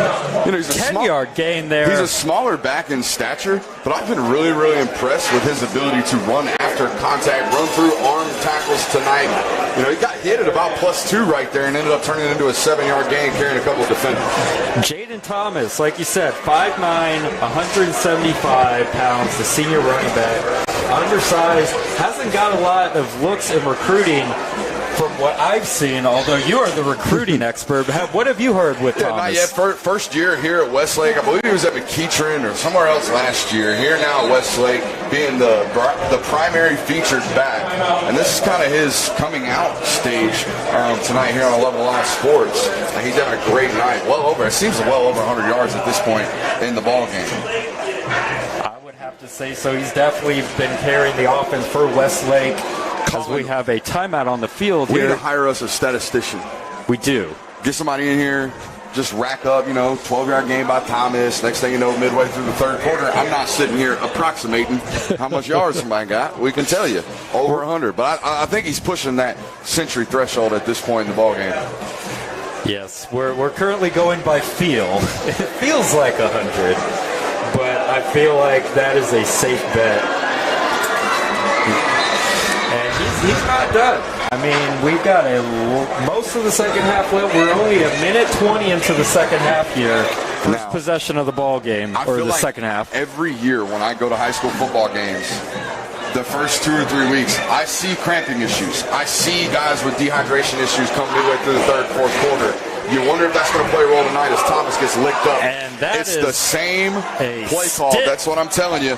Number 9, Caleb Jenkins. That has been the changeup from North Cobb defensively. They are plugging that play side safety downhill as fast as possible to counteract that stretch zone from Westlake. You saw him in the first half really capture that edge, right? Get outside that tackle, really stretch it and have some explosive plays. North Cobb's changeup. Hey, let's not let him capture the edge. Let's blitz into the edge. And that was a huge play. It was a 3rd and about 2 yards, loss of 2. So now it's a 4th and a punting situation here for the Lions. And North Cobb is set to get the ball back here in the second half. We're just under 10 minutes. And we'll see what Malachi Singleton can do. Punt is away. Poison. Good play there, of course. Takes a Westlake roll. They'll down it inside the 15-yard line. It's like Malachi Singleton and the North Cobb Warriors will get this football right about the 12-yard line. Hey, yes, and Charles MacArthurins muffed the punt at the end of the first half. Stays away from that, lets it roll, takes a good Lions bounce. So typically the coaching rule is, hey, put your heels at the 10-yard line and punt right there, and if it takes you backwards, if it makes you go backwards, we don't catch that football. If it bounces in front of you, dead ball, leave it rolling. Yep, and that's exactly what MacArthurins did. Now it's up to Malachi Singleton. He's coming out. Ben Hall lines up right beside him. It's the first time I've seen Ezio Mume actually lined up as an end-of-line tight end with his hand in the ground. That's a good catch there. Ezio Mume. Typically, he's in like that H-back. I call it a sniffer position. It looks like he's sniffing the backside of the tackle. He's lined up on the end man of the line of scrimmage right now. And here's the snap, and it's a handoff to Hall going around the outside. He gets the edge. He's carrying defenders out to the 25-yard line for the first down. The only reason he captured the edge is because Ezio Mume was right there on the end of the line of scrimmage to down block and set that edge hard. Get that wall sealed off. Let Ben Hall get outside the tackles and pick up a first down. Ezio Mume is really playing positionless football Something right to pay here. attention here. Bottom of the screen, stacked formation. And Singleton doesn't look that way. He'll take off. He lowers his head, gets a 4-yard gain there. It'll be 2nd and 6. Ball at the North Cobb 30. First big third down here for both units here in the second half. So almost 3.5 minutes off the clock here, Colin, and they've moved about 7 yards. I feel like that should be 2nd down if I'm not mistaken. Yes. Okay, second down and 6. Here we go. And Malachi fakes the handoff, takes it up the middle for the first down, gets right at the 39-yard line. Good hard run there by Singleton, something we've seen throughout his career. Such a physical runner of the football. You're not going to see any sidestepping. You're not going to see any sliding. Now, that might change as he progresses through the levels of competition. Safeties get a little bigger in SEC football. I don't know if you know that, but, he might have to learn to slide.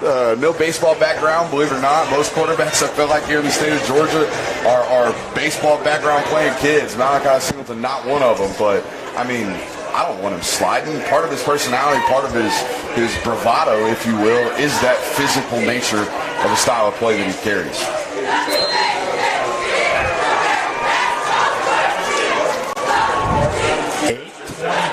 Left in the third quarter.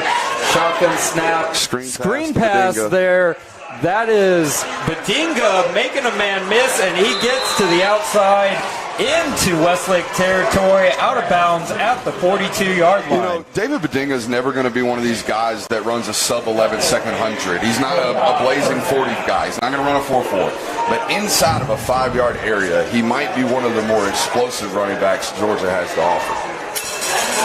I do not disagree. That was a good cut and a good acceleration off the cut, which is the next level thing you see out of running backs. You're able to cut and accelerate right after that. So right there, you've seen North Cobb come to the line of scrimmage out of a no huddle all night long, and they're clapping and snapping, clapping and snapping, clapping and snapping. And here we come, second half. They do what we call a hard count. They'll say, hut. You clap your hands. You don't snap the ball. They got an encroachment penalty there from Westlake, free 5 yards, right there in the middle of the field. Like you said, now you can really set up a shot if you want it, Colin. 1st and 5 ahead of the sticks and plus territory. They choose to run the ball. Handoff to Hall, right up the gut. Gets a gain of about 3 yards.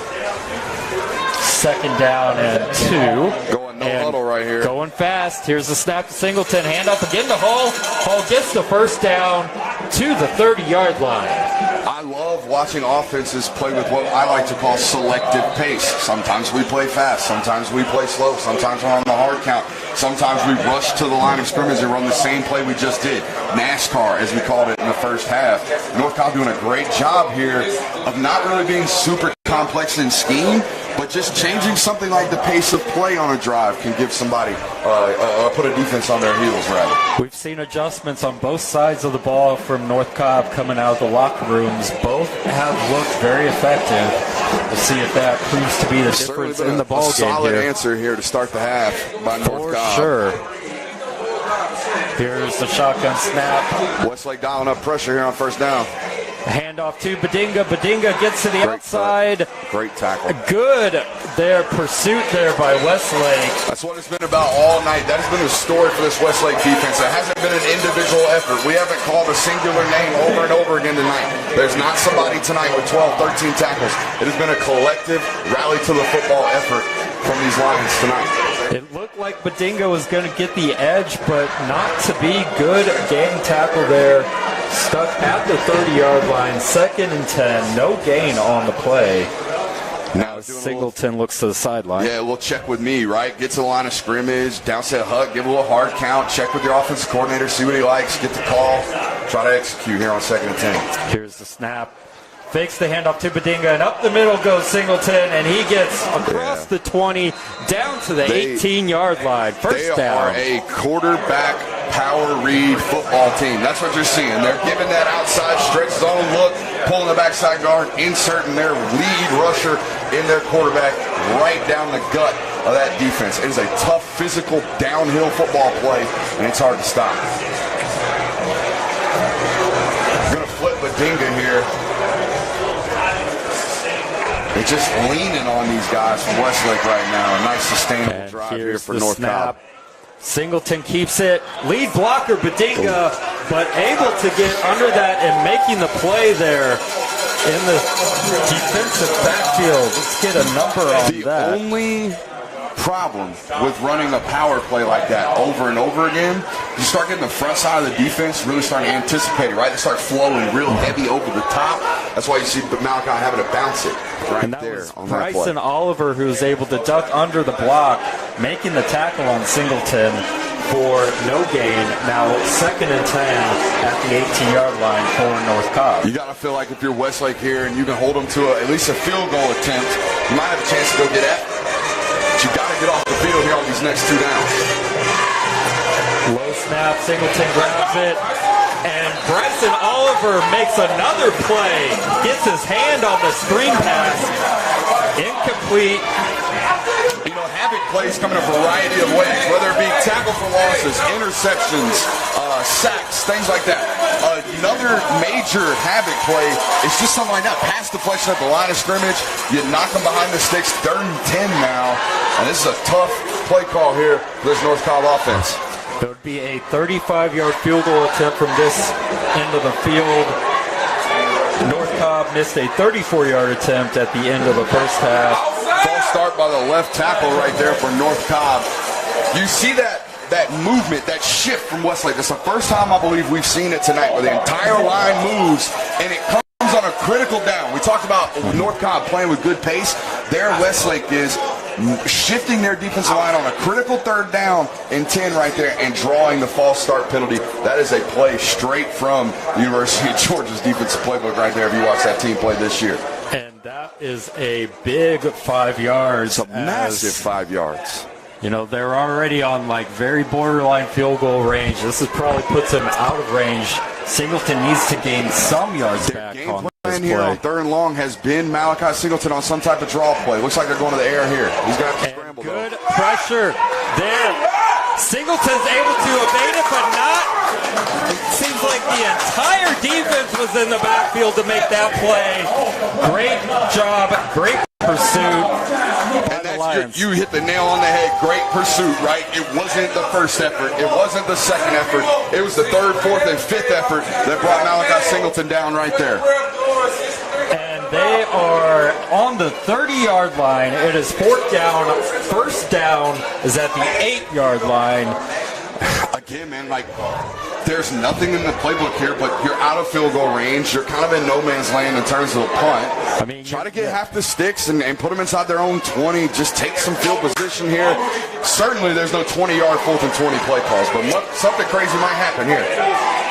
And Singleton. Ball slipped out of his hands. Ball slipped out of his hand, and that's a fumble. What are they called? They're calling incomplete.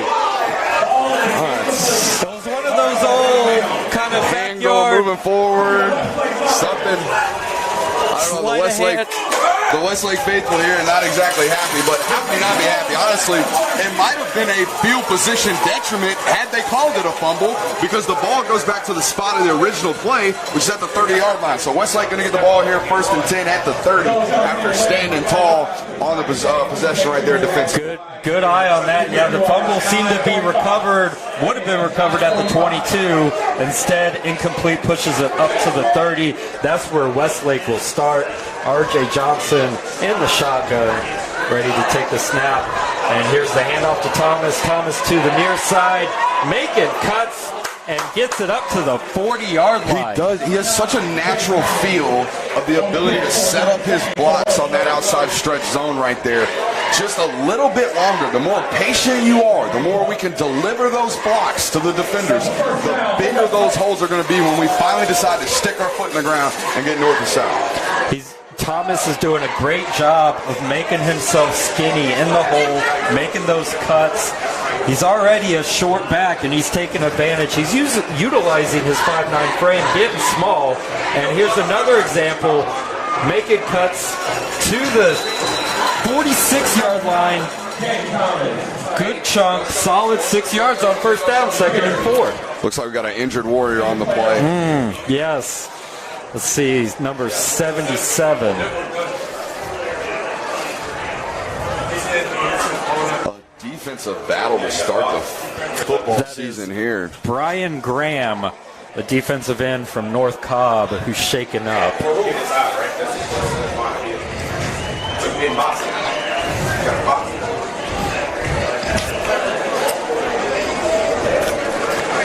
go ahead and ask you about this. I mean, is this a coming out party here for Thomas? I mean, like, this is a good defense he's carving up right now. A really good defense. Granted, we got some new faces over there, right? You know, several Division I players, Marquise Groves, Killebrew, Anthony Josephs, off this football team from a year ago, respectfully at Texas A&M and Tennessee. But when you come out here and watch this football team today, I don't know if you expected Westlake to kind of lean on them in the run game. That's exactly what it's been. They've had a tremendous amount of success on the ground. But yeah, you are right. In terms of a coming out party in the state of Georgia, I can promise you right now there are some college football coaches watching some live high school football right now, because we are in what we call the dead period of recruiting right now, Colin. College football coaches cannot host or go visit high school football players at this moment. September 1st, that dead period will open back up. You'll see college coaches littered all over the sidelines of football games like this. But tonight, all they've got is the film and the eye in the sky. And it ain't lying right now. This Westlake football team's playing hard. And that does not look good. Graham unable to put much weight. Give that young man a round of applause. Gingerly going to the sideline. Hope he will be all right. You hate to see that, especially first game of the season. Yeah. Graham, the senior defensive end for North Cobb.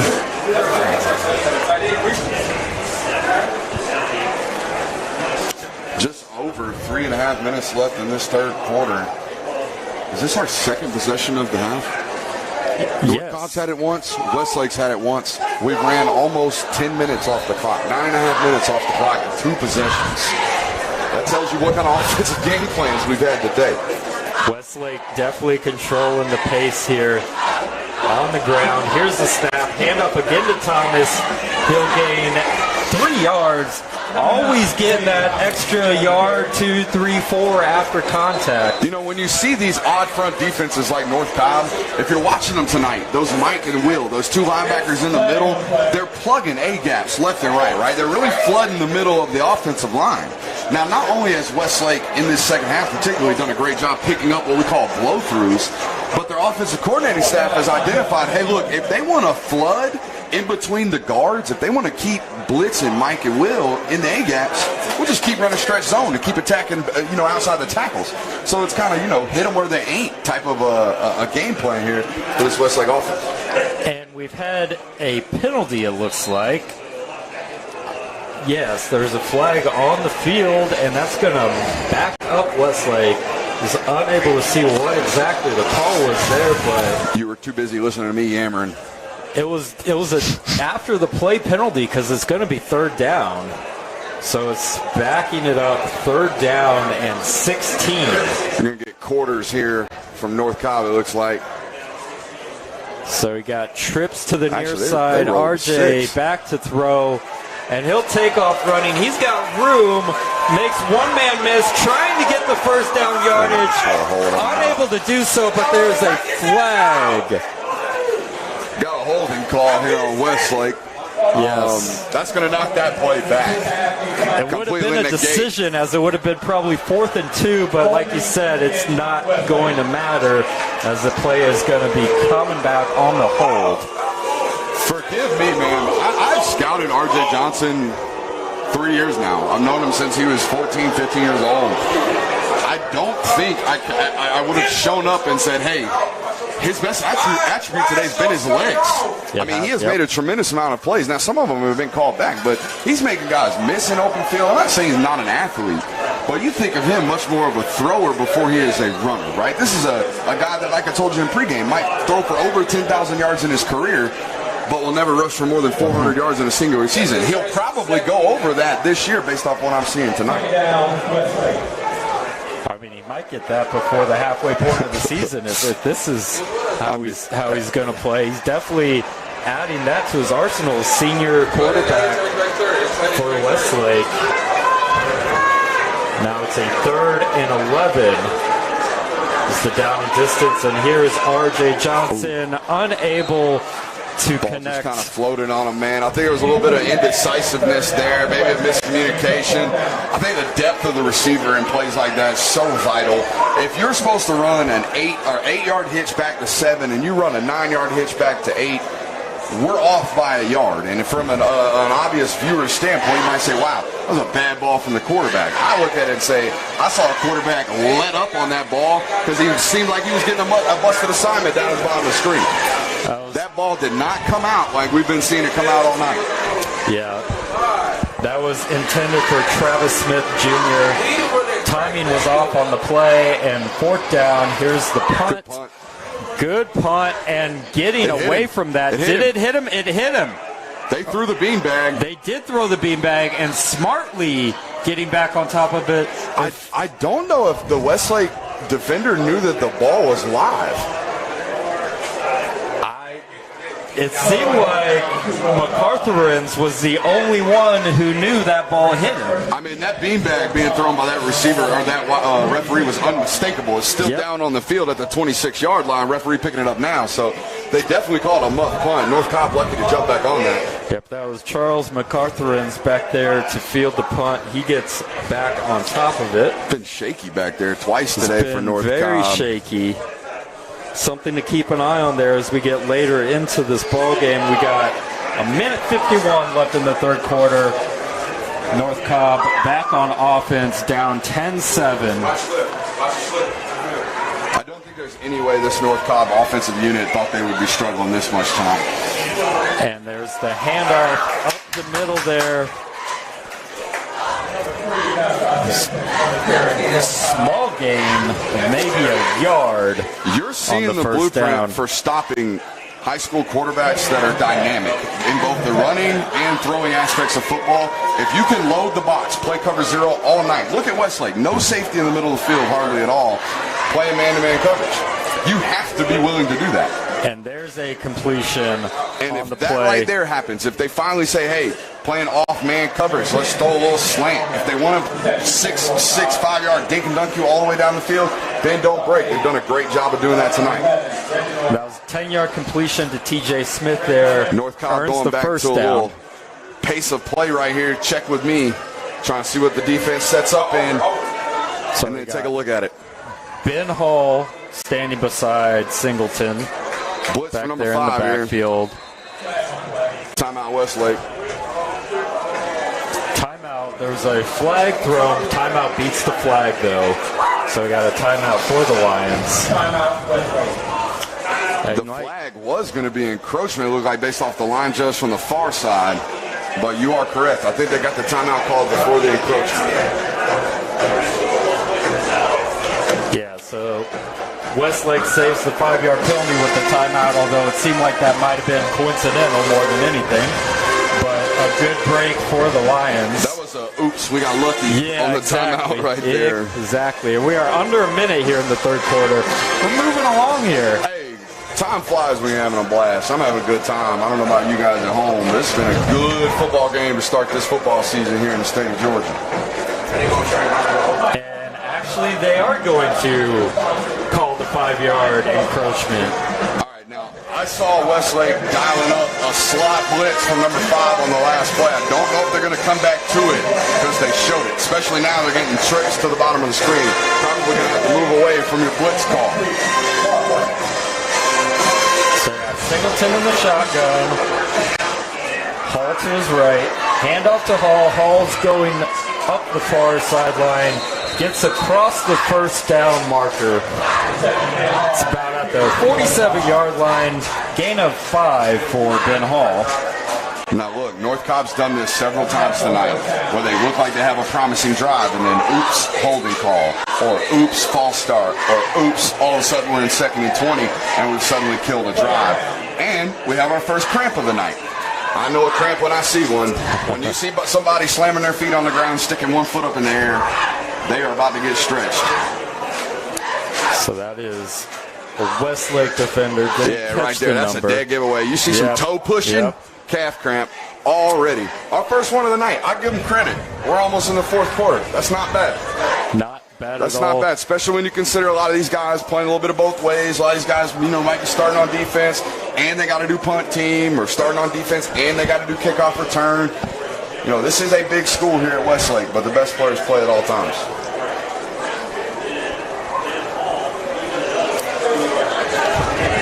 So we got 46 seconds left in the third quarter. 10-7 is the score.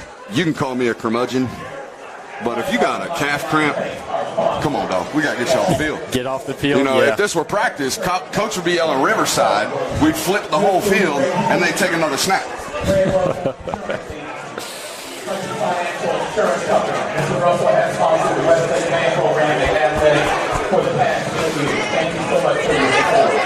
Rain looks like it's subsided for now. Yeah, I was going to say, it looks like it's gotten lighter opposed to heavier. See what the radar looks like, but it's holding off, which is good. We want a good finish to this ball game. This has been a great start to the season. Both teams moving up the field. It's going to come down to that play in the clutch moment, those little things to get the. I mean, we're thinking about talking back to that 10-yard gain on 3rd and 18. You were. I was thinking about my post-game meal. I can't even lie to you. That's fair.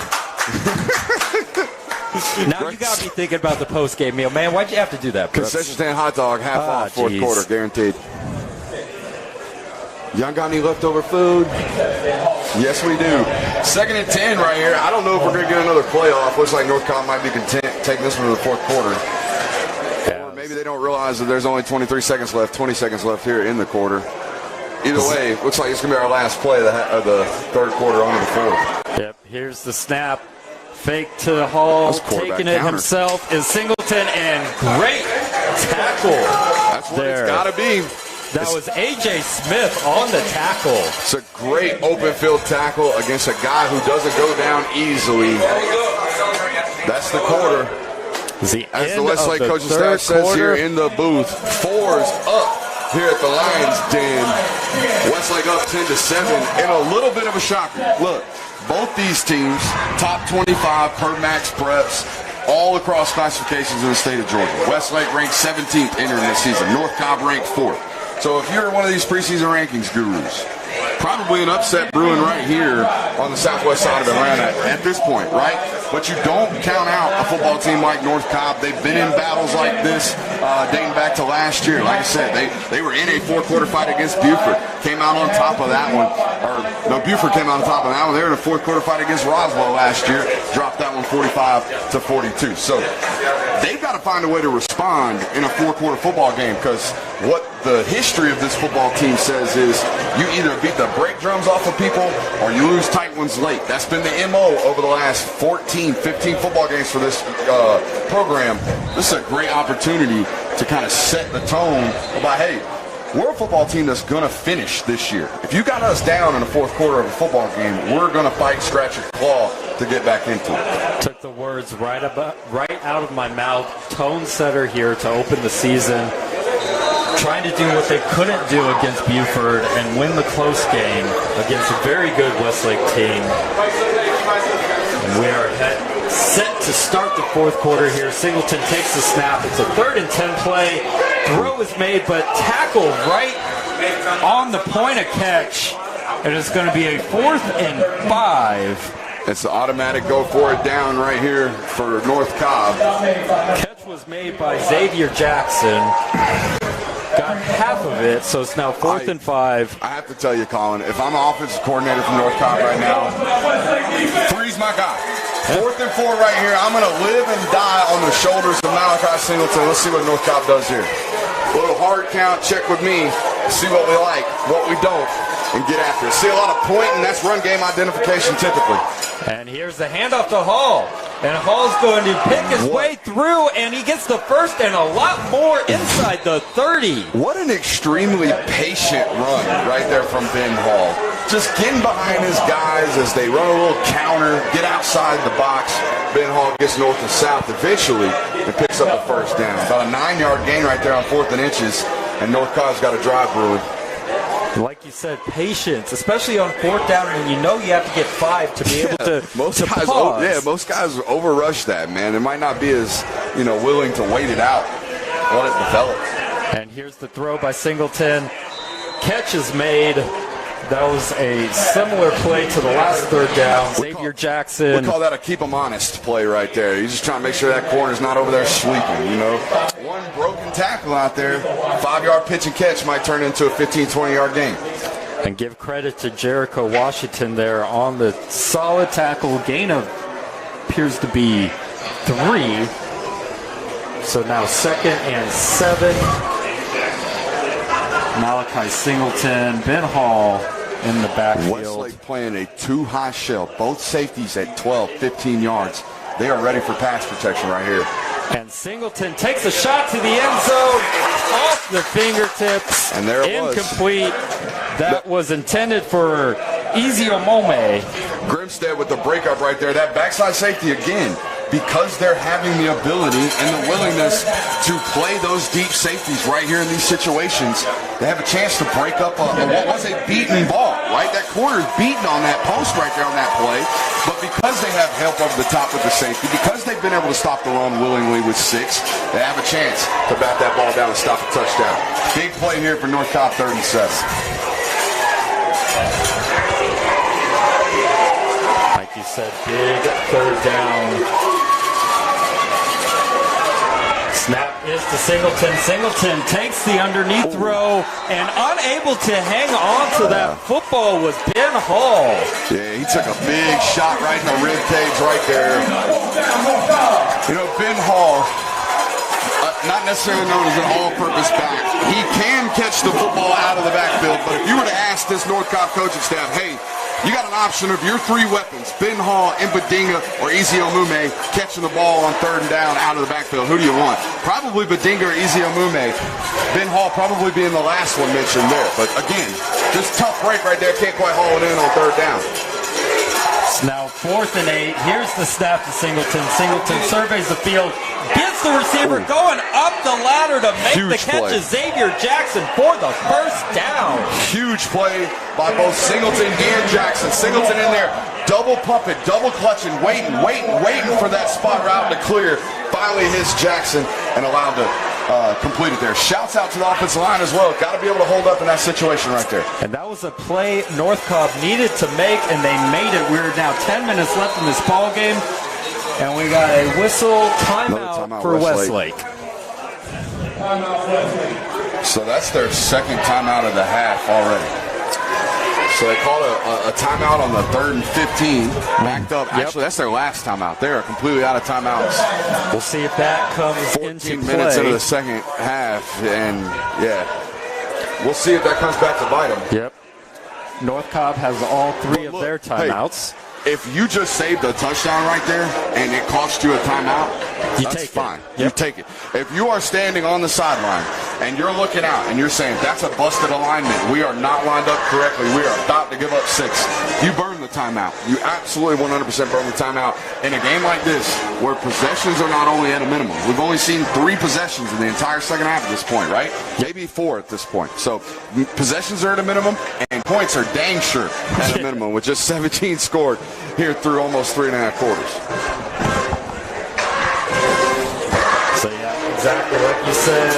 Coaching staff for Westlake saw something they didn't like, took the timeout, get the right formation personnel on the field.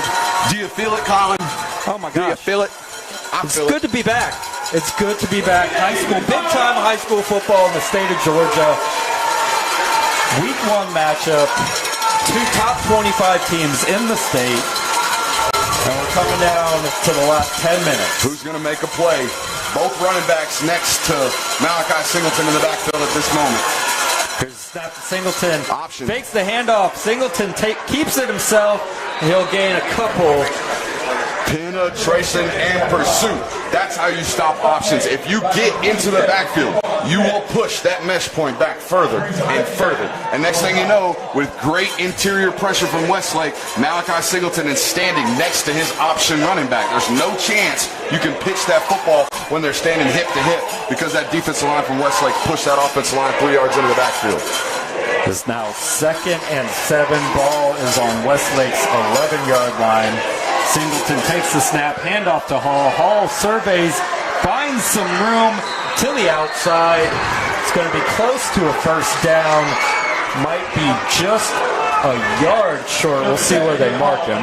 Ben Hall, one of the bigger backs in high school football here in the state of Georgia. Listed at about 6 foot, about 227. And he's thick with 2 C's, T-H-I-C-C thick, okay? And he is hard to tackle, just like there on that play. And he got just enough for the first down. 1st and goal at the 4. Same formation here. Singleton, handoff to Hall. Hall tries to find his way into the end zone, and he will score! Touchdown, North Cobb. Ben Hall, 2nd touchdown of the ball game, and North Cobb takes the lead. This is the point right now. If you are on this Westlake coaching staff, you are checking body language. Look around. Whose head's down? Who needs to be encouraged? Who needs to be ready for a fight right now because you're in it.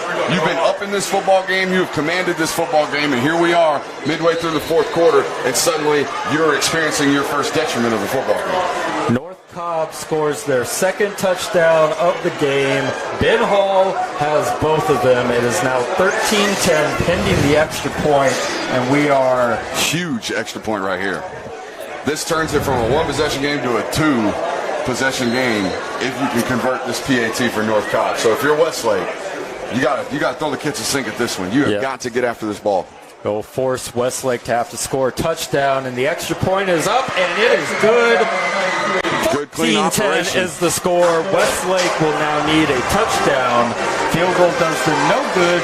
We are 8:59 left in the ball game. Methodical in nature was that drive. I don't feel like we had a single explosive apart from Ben Hall, maybe an 18, 19-yard gain midway there past midfield. But apart from that, that was a methodical, slow grinder of a drive and a touchdown for North Cobb. Big play made by Xavier Jackson. Should mention Jackson was the one who dropped the short touchdown at the end of the first half, making up for it on the 4th down conversion, climbing the ladder, making the catch, full extension. Yeah, in the middle of the field, he went up knowing he was going to get hit. But he sacrificed the body, made the catch, converted the first down, leads to the touchdown, and now North Cobb is ahead, 14-10. Let's see what Westlake has to answer now. Like you said, Westlake's, I believe, this is the first time they've been trailing. So far, Westlake has had the momentum for all but 9 minutes in this football game. This is the first opportunity for a young football team to show what kind of will they got. And that ball's going to die at the 1. My goodness, having to field it and making something out of it. Oh my gosh, he is going up the sideline and looking to break it down to the 35, down to the 32. That's Christian Peterson. It's so rare, but sometimes it happens, Colin. A missed opportunity to pick up a clean ball off the kickoff like that sometimes gets coverage units out of their lanes. That's what you see. That those defenders start seeing a ball on the ground. They start converging towards one point, the complete antithesis of what they're taught. Stay in your lane, stay in your lane, stay in their lane. The ball being fumbled caused a mishap right there. doing a great job, or just making a great play out of what looked like an absolute terrible break right there for Westlake. Christian Peterson was hoping that ball went into the end zone. It died at the 1. He picks it up. Like you said, North Cobb out of their discipline, thinking it was going to be a touchback. And here's a handoff to Thomas, and he gets a 1-yard gain. Christian Peterson, typically playing the star position for Westlake, got a handful of SEC offers, most notably as of late Ole Miss. He told me this week when I came down to practice, that's the program he feels like is pursuing him the hardest at this point. So perhaps a future SEC football player making a massive play just when Westlake needed it. A game of momentum right now, and midway through this fourth quarter, swings left and right. I was going to say, you give up the lead, but you get a 70-yard kickoff return. I mean, that's going to put you swings of emotion here. In the most unconventional way as well. So we got a 2nd and 9 now. Here's Johnson. Johnson is going to get wrapped up, and he's going to go down. Sack there by number 54. That is Peters. So I know RJ's trying to make a play there, but he's lucky that ball didn't end up in a strip sack fumble. Ball security was a little bit suspect, to say the least, right there. I know he's trying to make a play, but we got to play within ourselves, especially with 7.5 minutes left. That was Andrew Trellis on the sack. He was the one who was able to clean it up. Got R.J. Johnson to the ground, which is not the easiest thing to do, as we've seen him break tackles left and right this entire game. He's been slippery today, man. It took 3 guys, but Trellis was the one who was able to finish the job, and it is now 3rd and 16, looks like. So at this point, what's the play? You want to get half of it back because you don't feel like you're going to get. Well, you also have to realize you have no timeouts, right? Yep. 7.5 minutes left. This is the 5th possession total in the half. So you're really counting possessions versus the clock at this point if you're Westlake. You know, even if you get half the distance of this yard markage right here, you're probably not feeling great about, what, a 35-yard field goal from your kicker. So perhaps you try to get into a 4th and 5 situation to where we actually have something in the playbook to get, right? Like we said earlier, a get-it-back play. You just had a massive negative play going from 2nd and 7 and now 3rd and 15. Get at least half of that back, right? Get us back into a 3rd and 7, 3rd and 5, 3rd and 6, something manageable, because 3rd and 18 is not manageable. We'll see what R.J. Johnson can do here. But I think without a doubt, 2-down territory for a football team that doesn't necessarily have a 40-yard leg at the kicker position. You want to get a 4th and manageable here. It's currently 3rd and 17. Here, Johnson takes the snap. He'll make a throw down the sideline, going up. Is he inbounds? Did he make the catch? What are they going to call? I think they're going to call a catch. Refs are talking about it. They're waving it forward. They're calling it a catch. Avion Terrell, we told you earlier, if they're in the formation, they're probably getting the ball. There he is right there making a massive play just when they needed it, right? Just when they needed it. We're talking about getting half of back. Johnson's I'll get it all right now. I mean, honestly, why not just throw it again? I mean, he's got the advantage. Motion to the tight end into the formation. See, it's the same play now. It's off to Thomas. Thomas is going to cut to the inside, bounce it off defenders, down at the 1. That was a touchdown. That was a determined run. A touchdown. A determined run from Thomas right there. Ladies and gentlemen, how about an answer from the Westlake Lions right there, driving it down the field. Huge play to Avion Terrell. Thomas extremely motivated to get in the end zone. Again, man, I can't speak enough about how well this young man handles contact as a ball carrier at 180 pounds. It's something you very rarely see at such a size.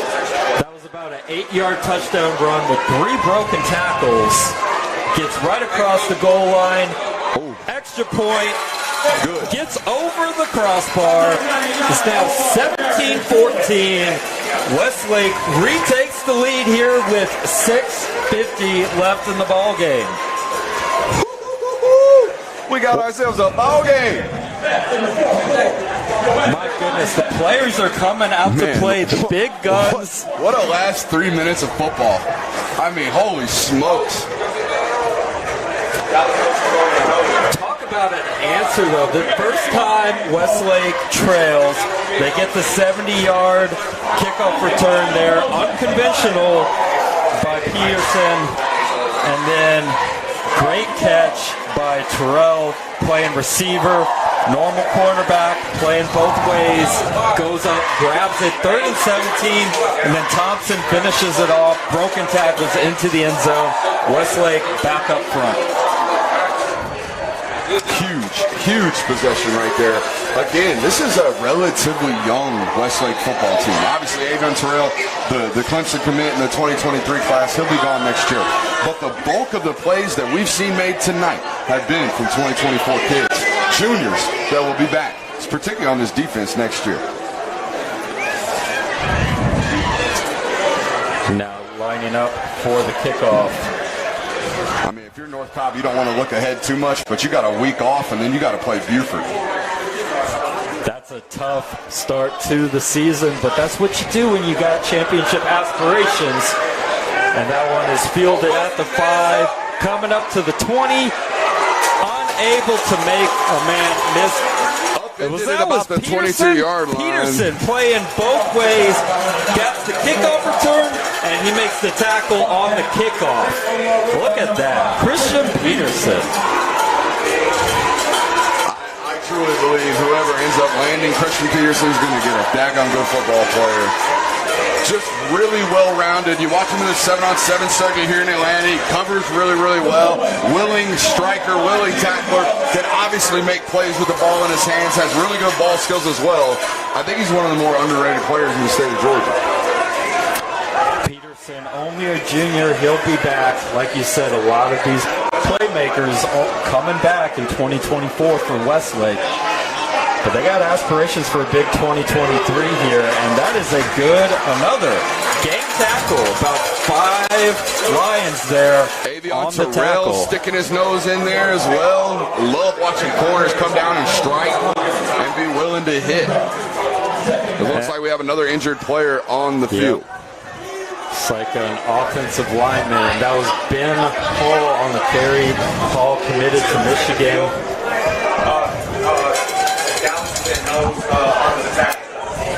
It's a great-looking Big Ten back. Can you imagine? Middle of November. It's like 8 degrees in East Lansing. You're a linebacker from Michigan State, and here comes that big old joker down the middle of A-gaps. I think he's probably 235, right? You know, about 227 right now, carrying it really, really well. But I would imagine he probably plays his college football at about 230 pounds. That's a grown man that you got to try to tackle.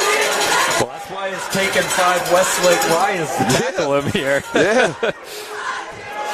I can just picture it now. USC Trojans traveling out there to the big house. They got to go tackle that joker. No, thank you. For those counting at home tonight, that's like 6 jokers that I've dropped on this broadcast. I know I got some people at home playing the joker game.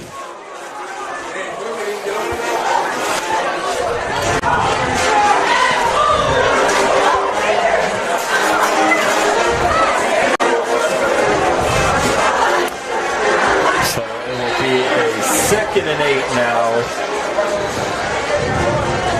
Singleton in the shotgun to his right. Ben Hall. Handoff. Nope. Fake the handoff. He's going to go deep. Taking a shot. There's contact out there. And there's the flag. It's going to be pass interference, it looks like. Westlake coach is not too happy about that one here on the press box. I'll tell you, that ball was slightly underthrown. Actually, it wasn't slightly. It was underthrown because Malachi Singleton was getting a little pressure in his face.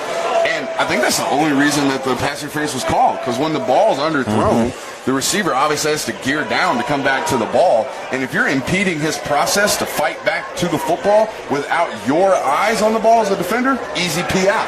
Yep, that was Raymond Mosby on the coverage, picking up the flag.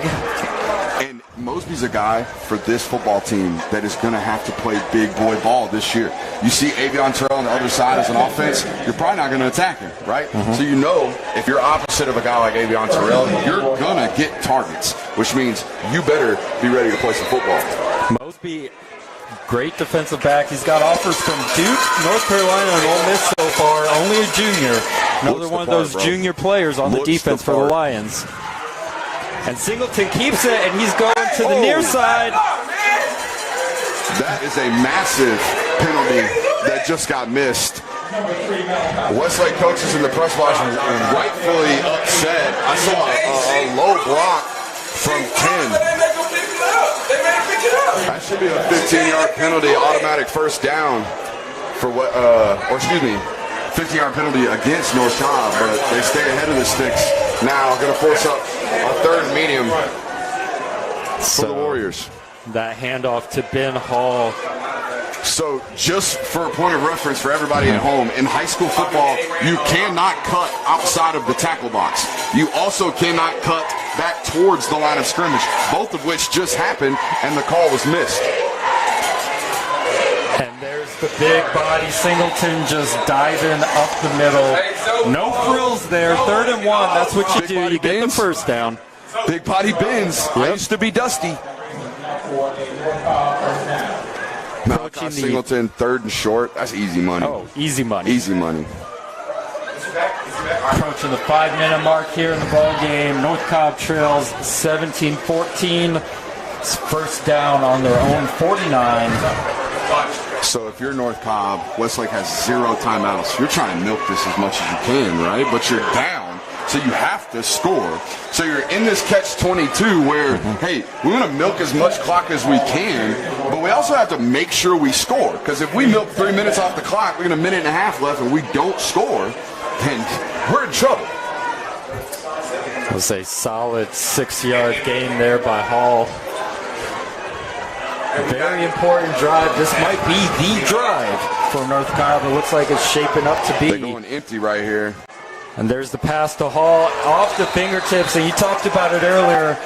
Hall's capable receiver, but out of all the options, he's probably option number 3. So if you're watching at home, you're probably like, wow, that ball's kind of thrown outside of his framework, right? Ball's thrown kind of in front of him, maybe not a perfect ball. I say to the contrary. Well, we're throwing a tunnel screen right there, or a bubble screen like that. As a quarterback, we want to lead that receiver, even though he's front-facing to us, to get him moving in the right direction so we can actually have a run after the catch. We don't want them catching that ball stationary, so just a bad drop right there. 3rd and 4, a handoff to Ezio Mume right there, and he was dragging defenders. It's so intriguing. Again, we talked about it with Ezio Mume. Such an interesting prospect. But that's the first time we've allowed him to have a traditional carry in the middle of the 4th quarter on a huge down. He's going to go back again right here. 4th and 2, Ezio Mume gets the first down right up the middle. Huge play right there. And again, just NASCAR, right? Get back on the ball, run the same play. I couldn't imagine Ezio Mume, first 2 carries of the football game, coming right here in the 4th quarter, 3rd and short, 4th and short, and he picks it up. We're under 4 minutes now. Clock is ticking. Big 4th down conversion.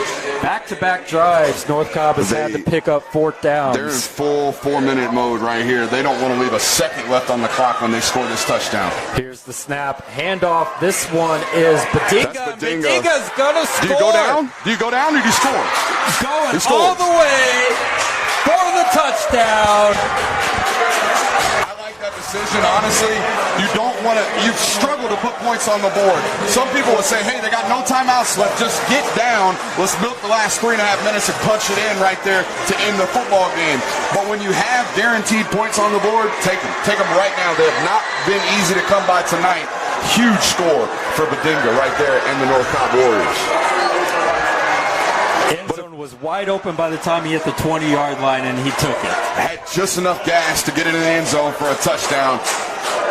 And if you're Westlake here, you've done it all game, right? You've responded every time we've asked you to do so in this football game. Can you do the same right here in what shapes up to be your last possession of the football game? Extra point is good. North Cobb ahead 21-17. 3:28 left in the game, and Westlake, no timeouts. 3.5 minutes left, no timeouts. This is a must-score possession. Even if you go 3 and out here on 3 pass plays, with the way North Cobb has ran the football, they're a first down or 2 away from just running the clock out, getting into victory formation here at the Lions Den. I have to feel like that's the message from Coach Zachary. If you don't score here, don't expect to get the ball back. Like you said, the way. I mean, you got that trio of backs there. You got Singleton. You got really 4 backs in the backfield that can all just churn out yardage, run down clock. This is it. This is it for Westlake. You know, if you're North Cobb, you're a cover 3, cover 4 football team. You are not typically a prevent team. You don't like to play back. You like to play aggressive and get after folks. I don't want to see you take your foot off the gas right here. Play defense the way you played it all night. You played a solid game. Go finish strong right here. And on the flip side for Westlake, you got a 3.5-year starter in R.J. Johnson. Go give him the keys. Senior year, Toledo commit. Go win us a football game right here, 13. And here's the kick. Kicking away. Actually, that is Peterson who has it. Peterson gets the edge, and he's going. There is a flag on the field, and he just trucks over. Hey, shout out to the kicker.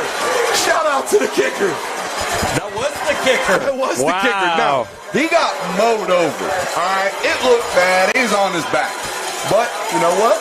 Got the job done. That dog will hunt right there.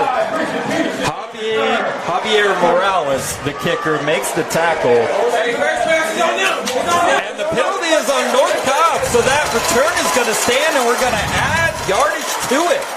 My goodness. Following touchdowns given up, North Cobb Westlake has started the following drive in North Cobb territory.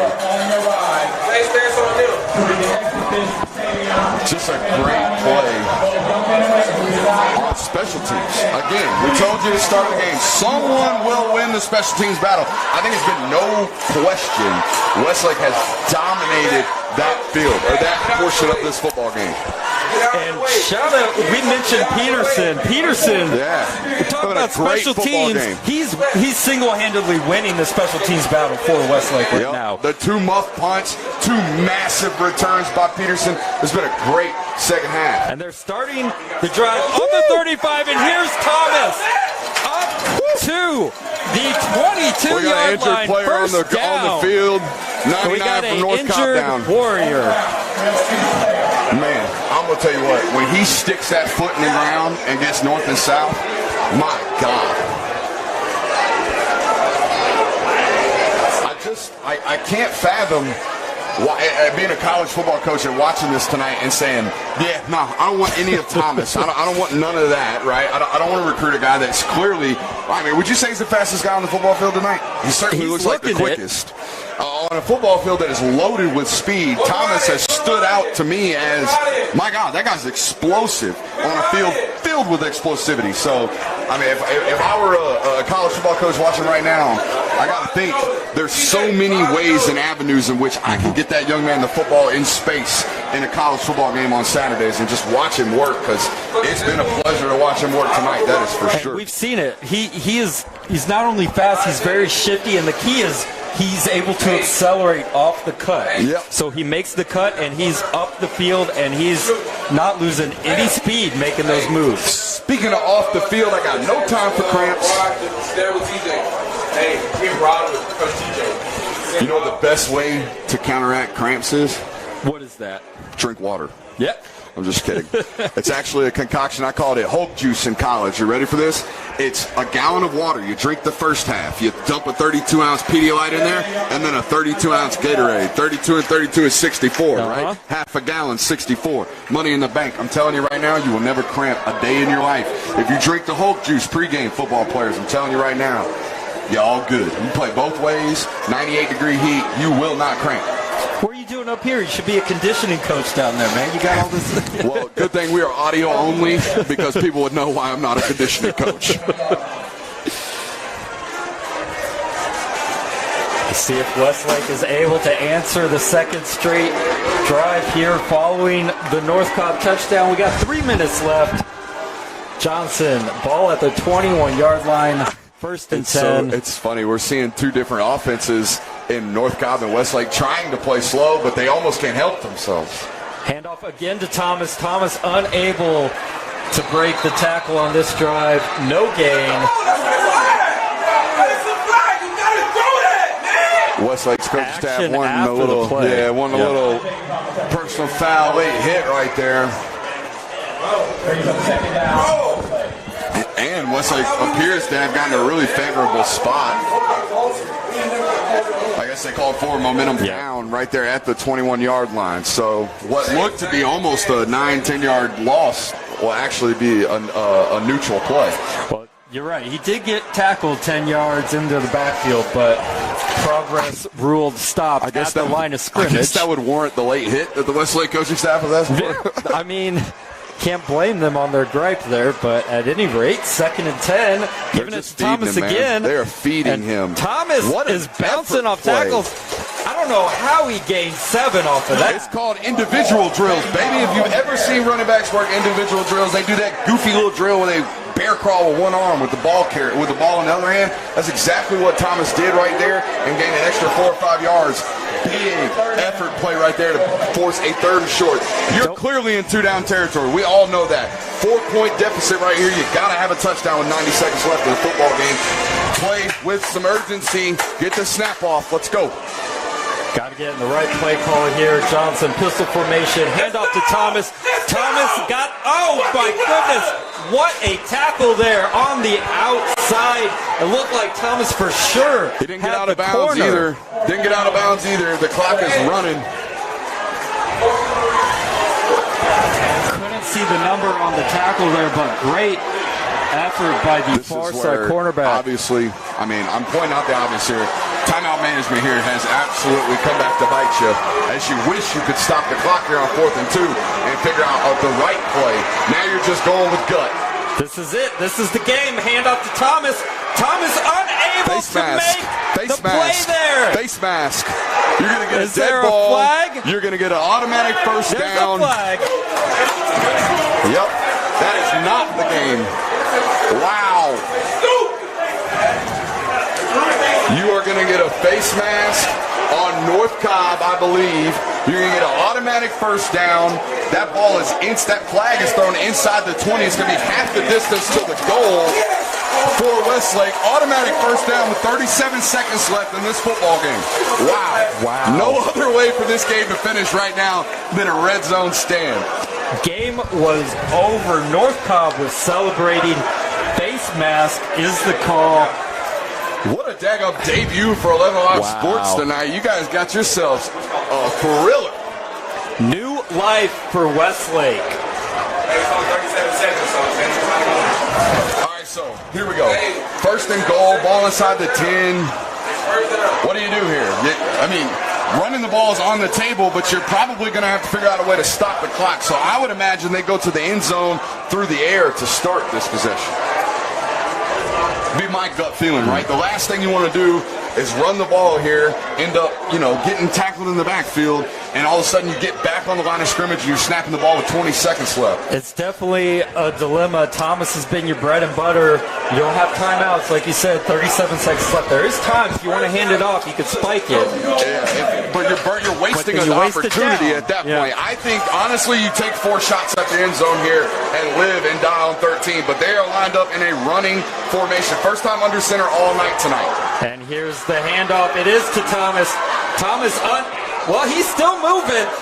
Now you got to get back on the ball. Got about 4 yards. They're bringing in heavy personnel, it looks like, from Westlake. Spike it. You got to spike it. Why are you not spiking? They're about to run the field goal unit on. I don't think they realized they were down 4. They tried to run the field goal unit on. Now they have to clock the ball, and he fumbled. He spiked it. He fumbled. They didn't blow the clock dead. They're still running it.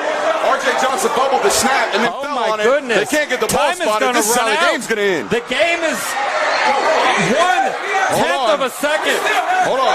So you cannot, in Georgia high school football, you cannot snap a play with less than a second left on the clock. What is happening? My goodness. Where's the rules official? North Cobb is celebrating. The band is playing. refs are talking. What a crazy last 30 seconds of this football game. I think they're going to give him a play. No, I'm so confused. I can't tell if the referees are calling game and running off, or if they're going to run a play. I see referees going to the right side of the field. We got ourselves a ball game. Westlake drops a heartbreaker, it looks like, 21-17. All off of an operational thing. You fumble the snap right there on a clock play. R.J. Johnson has no choice but to fall on it. You have no timeouts left. Clock expires. Game over. Wow. I don't even know how to describe what just happened. I mean, you did. I was glad you're here because I could not. You put a very well. I mean, there's just so many mistakes. Man, I really wanted just as a fan of football, I wanted to see the play. I wanted to see him get a shot at the end zone. A shot at the end zone. Feels like it was a great game, but it feels like we got robbed of an ending there. Just a whole bunch of chaos. And North Cobb is going to come out of the Lions' Den with a 21-17 victory. Just an absolute, you don't want to call it a meltdown, but when you look at the film for this Westlake football staff, when you take a look at it tomorrow, you're going to look at this last minute and a half. You're also going to look at those defensive miscues where you're mislined up on 3rd and 15 in the middle of the third quarter and you got to blow a timeout. Or it's 4th down and you think you got a misalignment as well in the red zone and you burn a timeout. When you enter the 4th quarter with 8 minutes left, you have no timeouts left. You're leaving yourself open for miscues like that. Just an unfortunate break for Westlake. But I'll tell you this right now. I was extremely impressed with the way in which this football team competed all night long and responded. Every single time North Cobb punched them in the mouth, Westlake came back with a left hook of their own. Really, really impressed by both of these football teams. I think, region favorites, if you look at the region for both of these football teams, region favorites in my opinion in both of their respective regions, we will see these two football teams later on in the season. And to North Cobb's credit, they were able to do what they couldn't do last season in these close games. They finished. They got the win. They couldn't do it against Beaufort, couldn't do it against Roswell. They start this season off getting the win over Westlake. 21-17 is the final from the Lions' Den. I'm Colin Oakes. Thank you to Brooks Austin. Man, what a first game. Talk about a debut. We'll see you next time here on Level Line Sports.